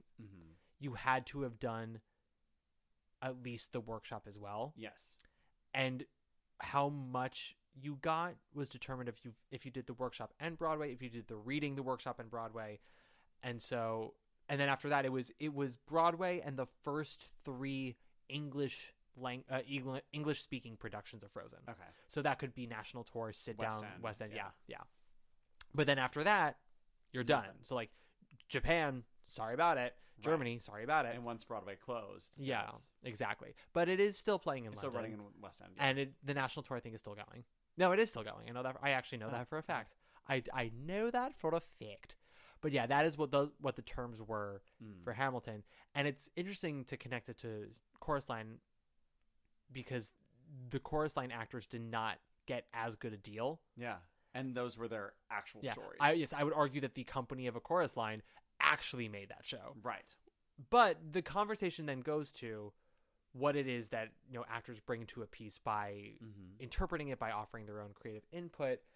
And we tell stories like, oh, Schuyler Sisters was different, and then Lynn heard the 3 actresses warming up, and that inspired him to write this. And they did not. Philippa Sue Renee, Elise Goldsberry, and Jasmine Jones. Did not write the riffs in Schuyler Sisters. They did not tell Lynn, we can do this, put it in the show. But the very fact that they could, that is something that would not exist if it weren't for them. Right. Just their abilities and what they brought to the process. Sometimes a line delivery changes how a whole scene plays out, or sometimes a simple note from an actor can do whatever. I'm currently listening to the Office Ladies podcast. I don't know if you're familiar with it. No. It's Jenna Fisher and Angela Kinsey from The Office. Okay. As they're doing a deep dive rewatch of the whole thing. And they always talk about with the writing process of the show, Greg Daniels, who created it, his motto was best idea wins. Yeah. And it doesn't matter who it comes from. And on that show, there was no ego about who it came from, and no one wanted monetary credit. It was just about everyone loved doing the show and wanted it to be the best thing, and everyone felt heard, so everyone just said whatever. And now with Hamilton, while actors are getting more compensation for things that they were maybe being taken for granted for earlier, now so much of the artistic process has come down to, well, where's my compensation? Yeah. And so it's less about trying to create something special and something good, and more about, well, if I'm going to move that chair, I need compensation. If I'm going to talk to you about my character, I need compensation. And it's like, yes, your time is valuable as an artist, and you don't want to be taken advantage of, but also, if the best idea wins, what does it matter if you're not being compensated for your riff if stagehand number 4 came up with a better idea? Yeah. Yeah, I mean, it's interesting. I mean, I wonder if that is going to change how a lot of how rehearsal rooms work, especially in workshops. But yeah, I mean, part of it is if there's that much money being made, go ahead and pay it. Yeah. Well, and originally the production tried to pay them all a lump sum. Exactly. And the lump sum was anywhere between 30 and 90 million, $90,000. Yeah. Which seems like a lot of money. Yeah. And it is. But and there are articles all about this, and it leaks out a lot of the emails that the cast was exchanging, and Lynn basically had to stay out of it. Yeah. I definitely supported his company, but also was one of those times where he had to recognize he was part of production. He was who they were not fighting against, but imploring to. Yeah. And it would be coming out of his money. Yeah. And there was so much money being made off of Hamilton that it was at some point, it's how much is enough for you before you can start spreading the wealth with the people who helps make this happen? Yeah. Do you really need $300K that week from just the Broadway production alone? Yeah, exactly. Yeah. Which is something I'm sure he could have made, because the amount of money that show was grossing was stupid. Yeah. Still is stupid, in my opinion. I mean, if Lynn had just the typical 6% author royalty, then he's making an insane amount of money. The original company of Hamilton was making, when they settled the royalty, the 1%, they each were making about $1,900 a week extra just from that collective 1% in the first year of the Broadway run. Yeah. Before the show was grossing an average of 2.8 to 3.5 million. It was still in the 1.7 range. And there was no national tour, and there was no Chicago sit down. Yeah. So now they're all probably making still a solid $5K a week, and they're not in the show anymore. Yeah. That's fucking that is some people's 3 months of rent money in a week. Yeah. Yeah. and they're literally watching Netflix while it happened. Yeah. What a brave soul Leslie Odom Jr. is for pioneering this. Yeah. As he gets his Apple TV Central Park money. Yeah. As he gets his Murder on the Orient Express money. No, it's not that much money. I mean, it's fine. He's doing fine. He's doing just I am not okay, concerned for Leslie Odom Jr.'s pocketbook. No, nor am I. I mean, Smash really set him on the right course, don't you think? I mean, it set all of them on the right course. Except for Catherine McPhee. Who lives, who dies, who tells your story? Every other founding father's story gets told. Every other founding father gets to grow old. And when you're gone, who remembers your name? Who keeps your flame? Who tells your story? Who tells your story? Who tells your story? Eliza, I put myself back in the narrative. Final songs we want to discuss, moments we want to discuss, Hamilton wants to discuss. We talked about the royalties. We talked about Disney Plus. Oh, Ham for Ham. Quick Ham for Ham. Oh, yeah. So, lottery's obviously been a thing. Russia's been a thing for a long time. Hamilton, first show and probably at this point only show to do performances for the lottery. Yeah. Like cast performances. Yeah. And also Patti LuPone. Yes. Well, so that's the thing is it became this whole thing. So it started in earnest of Lin claiming that he felt bad that everybody who would show up for the lottery wouldn't get to see the show. Mm-hmm. So he's like, well, what if we give them a little piece of the show? Mm-hmm. So I believe it started with like moments from Hamilton. Yeah. Songs that were cut. And there's a great one where they do the whole 10 dual commandments with the stage manager calling all the cues. Oh, I didn't see that one. Yeah, because it's apparently that is the song that has the most cues of any song in the show. So you hear him doing all the cues while they're doing it a cappella on the sidewalk. That's amazing. It's so amazing. And it like the thing fucking lit up like a spark plug or whatever. I don't know what the things are, but it drew like huge amount of crowds to the point where like they started like having to shut down 46th Street because there was like thousands of people entering and also wanting to see what the next Ham for Ham was, because then it also grew into not just because then it was pieces from the show, then it was cast members doing other songs in general, and then it became Patti LuPone's gonna sing "Give My Regards to Broadway," Kelly O'Hara's gonna sing an aria, the sisters from Fiddler are gonna sing a Lin-Manuel Miranda parody to Matchmaker, and it became sort of like, well, who's here tonight?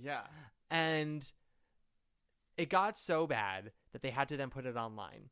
They would sometimes do performances on Ham for Ham online. One of my personal favorites is Pippa was the first of the Schuyler sisters to leave. Groff was the first principal to leave. I can't speak for all of the ensemble members, but after Groff, Miranda, Leslie Odom Jr., and Pippa were the next to leave, and they left like 3 weeks after the Tonys. Yeah, and then it was pretty quick after that. Well, wait, no, wasn't Mandy one of the first ones in? Mandy? Yeah. Renee left pretty soon after that. Yeah. Because there was like this really like lovely handoff video. If Pippa left in July, I call her Pippa like I know her, but if Pippa left in July, I want to say Renee left in September. Yeah, so did it for like 13 months, and then Mandy came in, and then Mandy did it forever. Yeah, but yeah, she just finished. Yeah, Montego did it for a while too, did she not? On Broadway? Yeah, I could have sworn she did. KO did it in Chicago, which that was sort of the show that brought KO back from retirement. And I saw Karen do it before I saw Mandy do it. But she was the first one to do the written riff. The "Hey, you always." Yeah. Well, and so the then you provide me always. And there is a melody in that song that actually comes from a piece that KO was working on with Lin-Manuel Miranda. Oh. They had written a couple of lyrics, and Lin had written some music, and then when he was writing Satisfied, his mind clicked on that song, and he texted KO, was like, can I use this music? And they went, yeah, dude, it's your music. Like, yeah, because the project was dead by that point. And they're like, yeah, just take it. But so it's fitting that they did it in Chicago, but also, brings KO back from retirement, which lasts very shortly. Yeah. And something else will take them out of retirement again. Yep. Seems like they're coming back again. Yep. But yeah, the thing about the Ham for Ham that pisses me off. Mm-hmm. And something that I always want to remind people of. So the Ham for Ham, it's $10. It's a Hamilton dollar bill for a ticket to Hamilton. And it's the first 2 rows of the orchestra. Yeah. Or originally it was the first row. Yeah. It was the first row of the orchestra. Now I think it's the first 2 rows. Okay. Or, yeah. Because they added, it was 21 seats, and then I think they bumped it up to 40. Okay. Maybe 30.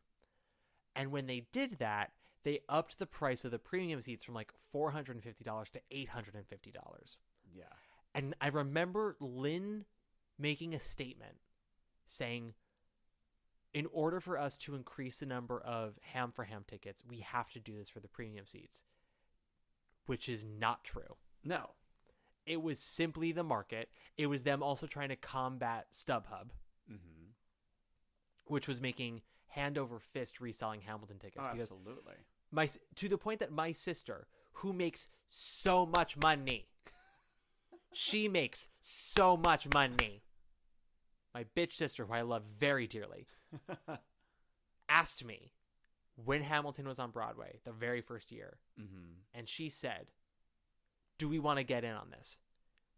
She's like, if you buy the tickets, just buy them and I will reimburse you. And then we resell them and we split the profits. How does that sound? And I said, well, not sustainable. And also I was like, at the moment she asked, I was like, there are literally no seats to buy to then resell at that moment. Yeah. It's like, so we'd have to wait 5 months till the next block comes out, but maybe, but also it's not great. Yeah. But for my own sister to say that, who I cannot stress enough, makes so much money. Makes so much. For her to be like, could we get in on this? Could I maybe quit my job and do this? Yeah. So it was them trying to combat StubHub by doing that. And also just the fact that they could. That's the problem. Why not? That's the problem with the free market. Again, one of those things that we talk about with Hamilton and his legacy of like, yes, he did so much and about building good for this country, but so much of it has kind of led to other pains for Americans in this country. Yeah.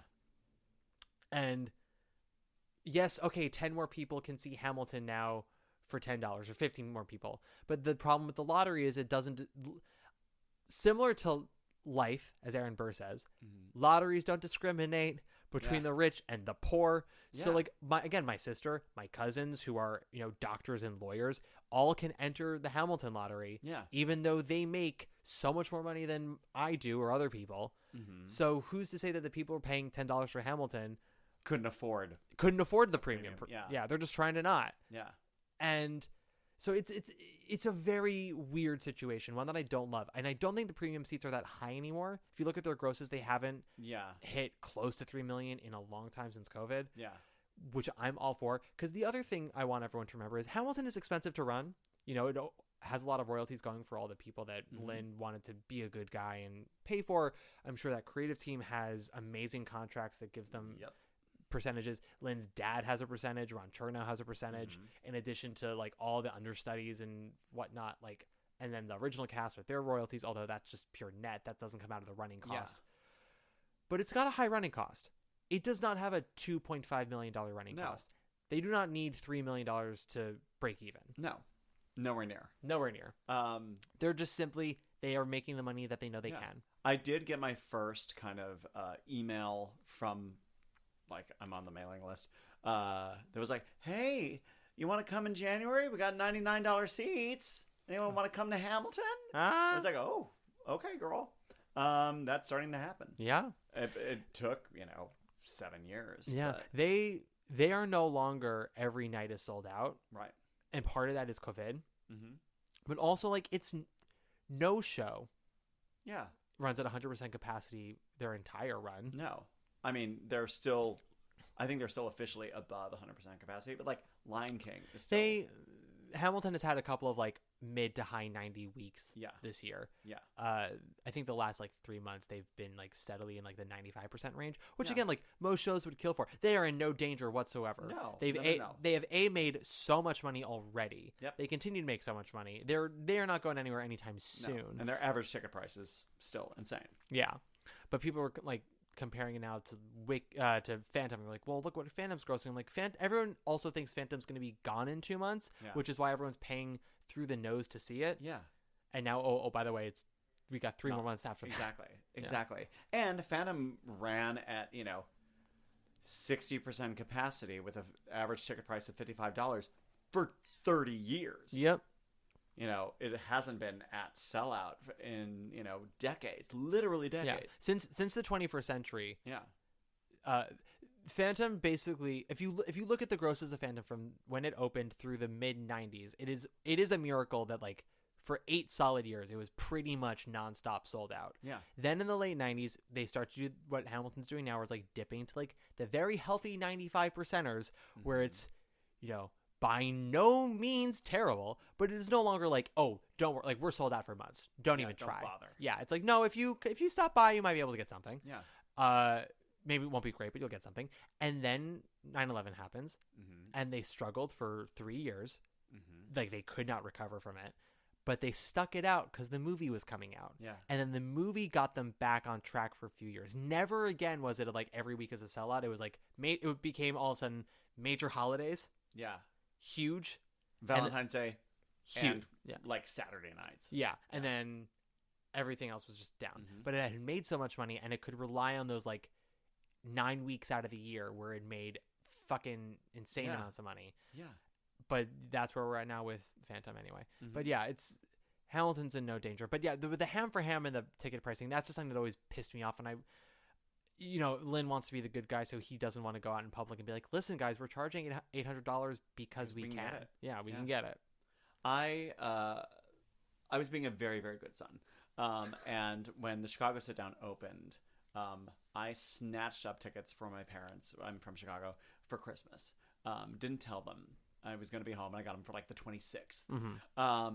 And of course, like that was the full on like panic buying moment. So everything was crashing. Like the second the tickets went on sale, it was like you're in a queue, and everything like is like dying. So I was on my phone, I was on my iPad, and I was on my laptop trying to buy tickets at the same time. And everything was crashing, and then suddenly 2 different orders went through at the exact same moment. So I suddenly had 6 tickets to Hamilton on the 26th of December, and I was like, oh, I need to ask other people then. I'm like, no, I don't. No, I don't. I'm going to sell these, and I'm going to pay for the entire thing. Yeah. I think I made a lot of money on those tickets. Not only did you end up offsetting the cost, you got a profit out of it. Yeah, probably. I paid for those tickets, and then I still made like $600. I'm a nightmare capitalist. Hi, Daddy. I'm so sorry. What pretty thing bought them? What pretty thing are you buying for me with that money? I'm buying you. No, you already have the Kimberly Akimbo.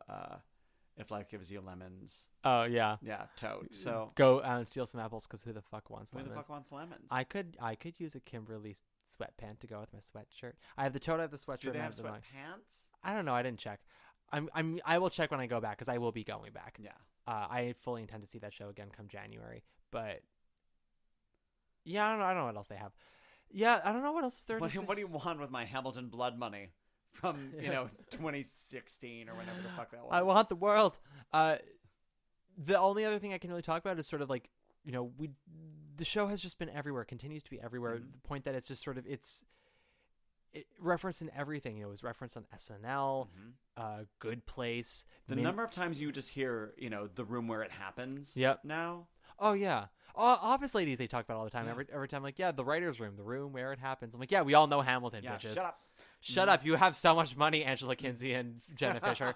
But yeah, and I mean the Tony Awards ceremony that year, everyone knew Hamilton was winning. Yeah.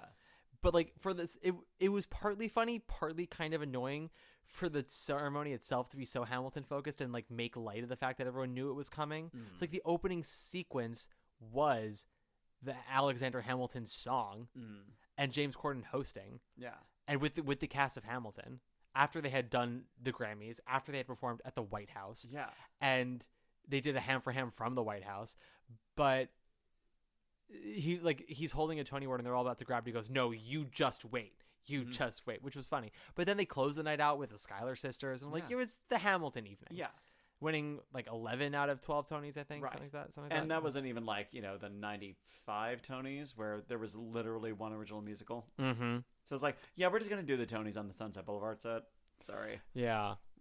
We're sorry There about are no it. options. There are no options, y'all. No, they did it at the Beacon, but it was just the Hamilton evening. Yeah.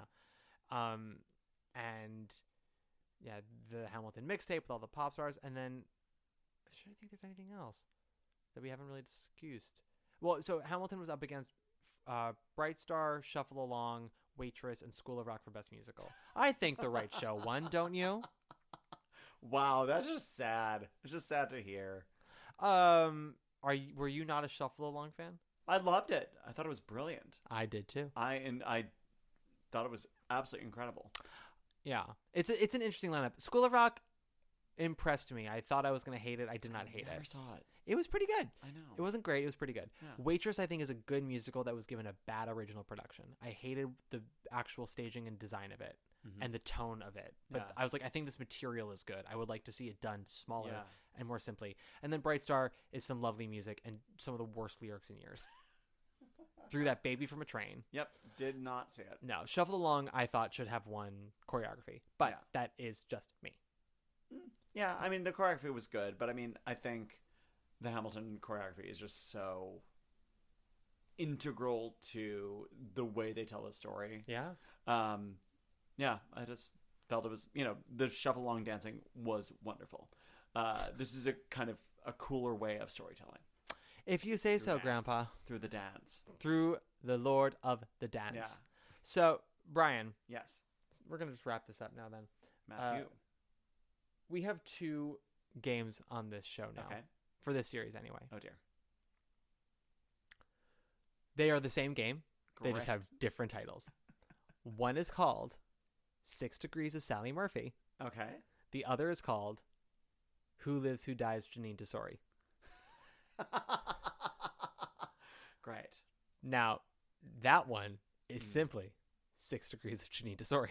Okay, great. And we have to find a connection to Sally Murphy and Janine Tesori from Hamilton. We Okay. can use any of the original company members and Okay. anyone from the production team. Okay. But that is it. I can aim for Sally Murphy if you want to aim for Janine Tesori. Oh, sure. Sure. I have not thought of this yet. Okay. It's been a week, y'all, so I did not pre-think of this. So let me say that Philippa Sue. Well, once again, the Carousel connection. Philippa Sue in Into the Woods with Brian Darcy James, who did Carousel with Sally Murphy. But I keep coming back to that. Well, I want to challenge myself. Okay. So let's see what else I can do. Okay. So Janine Tesori. Okay. Where are we gonna go here? I keep trying to think of odd things, and that's not gonna be helpful.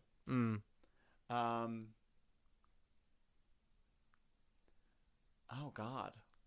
Wow. It's tricky for show. Why am I drawing? Oh, okay. Well, Brian Darcy James was in Shrek. Yes. Oh, we're including Brian Darcy James from... Hamilton. And Oh, wait. so Yeah. you could do Philippa Sue to Brian Darcy James from Into the Woods, because we're talking Broadway opening companies. Oh, we're doing Broadway. Okay, damn it. Okay. Yeah, sorry. Yeah. Well, somebody else has. Fine. We'll go to Brian Darcy James to literally anyone else in the cast. Yeah. To Shrek. Yeah. To Janine. I think there's a better one though. I'm sure there is. There's got to be. Another one I was thinking of is Jonathan Groff Mm-hmm. in Spring Awakening, Yes. directed by Michael Mayer, Oh. Okay. who directed Thoroughly Modern Millie, Yeah. with Mark Kudish, who was Yes. in Wild Party with Sally Murphy. Oh, there we go. Yeah. That's good. I keep trying to get to that 3-penny opera she did at the Atlantic, or even Bernarda Alba, but it's tricky. It's tricky. Man of No Yeah. Importance. I mean, I could also say, Philippa Sue bangs Stephen Pasquale on the reg. Stephen Pasquale, Man of No Importance with Sally Murphy. Yeah. But Yeah. that doesn't really work. That's a stretch. It- Probably is for So I've been told.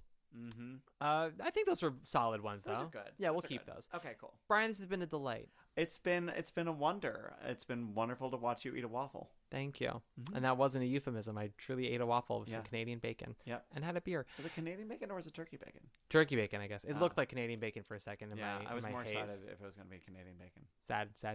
Yeah. Where can people find you if you want people to find you? I don't. No, I do. I just don't have, like, I haven't updated my website since the Pandy. Since the Panera Bread, Yeah, the Poke yeah. Bowl. Since the Pandemi Lovato. I'm at Brian J. Nash on all the things. Except I deleted Twitter because fuck that. Are you on Hive now? I plead the fifth. Fair. You don't I'm not on Hive with my main. Oh, with your alt. With your OnlyFans account? Maybe with an alt. I'm not saying this. You don't have to say nothing. We can cut it. if How's you your want. listenership? It's solid, actually. Great. I have a couple of hundred. Yeah. Yeah. Yeah. Rent for such a low volume episode that's 3.5 hours long. The Rent episode has like almost 2,000 listens. People love the Rent. I love the Rent. Yeah. Mhm. It's a fun show to talk about. Yeah. Okay, so they can find you with that, Brian J. Nash. Yeah. Great. Kind of everywhere. If you want to find me, I'm on Instagram only at Matt Koplik, usual spelling. If you like the podcast, you can give us 5 stars. You give us a nice little rating there, or you can give us a nice little review. We love a good review. Mm-hmm. Join us next week when we cover Who the Fuck Knows What, because this whole thing is out of order. And Who determines the order? Me, based off Oh. of when my guests are available and well, what there it we is go. they want to cover. Great. And since we're not doing a career of an artist, Mhm. it doesn't necessarily have to be in chronological order. Yeah. And with off-Broadway to Broadway transfers,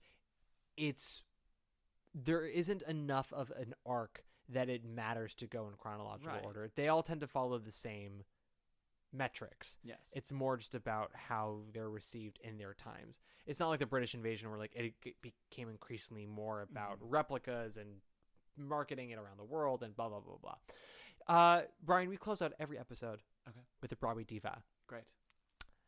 Who would we like to close out today? Would we like to make it Hamilton themed? Would we like to talk about Miss Bianco if you're nasty? We could do Pippa. We could do... I think it would be fun because there is a good recording of the Broadway diva Hamilton on the YouTubes.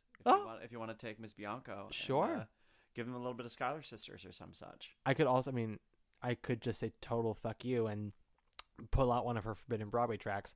Yeah, true. I did see her in Forbidden Broadway. She was in the last one before they went away the first time, right? Yeah.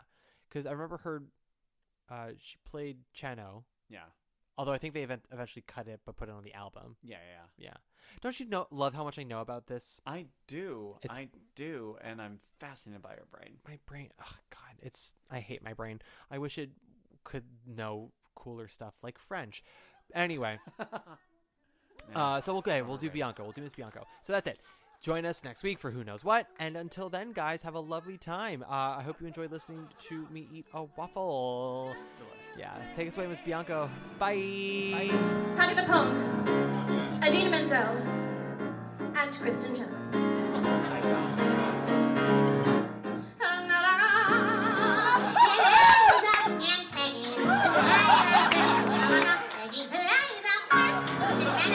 Wants to go to war.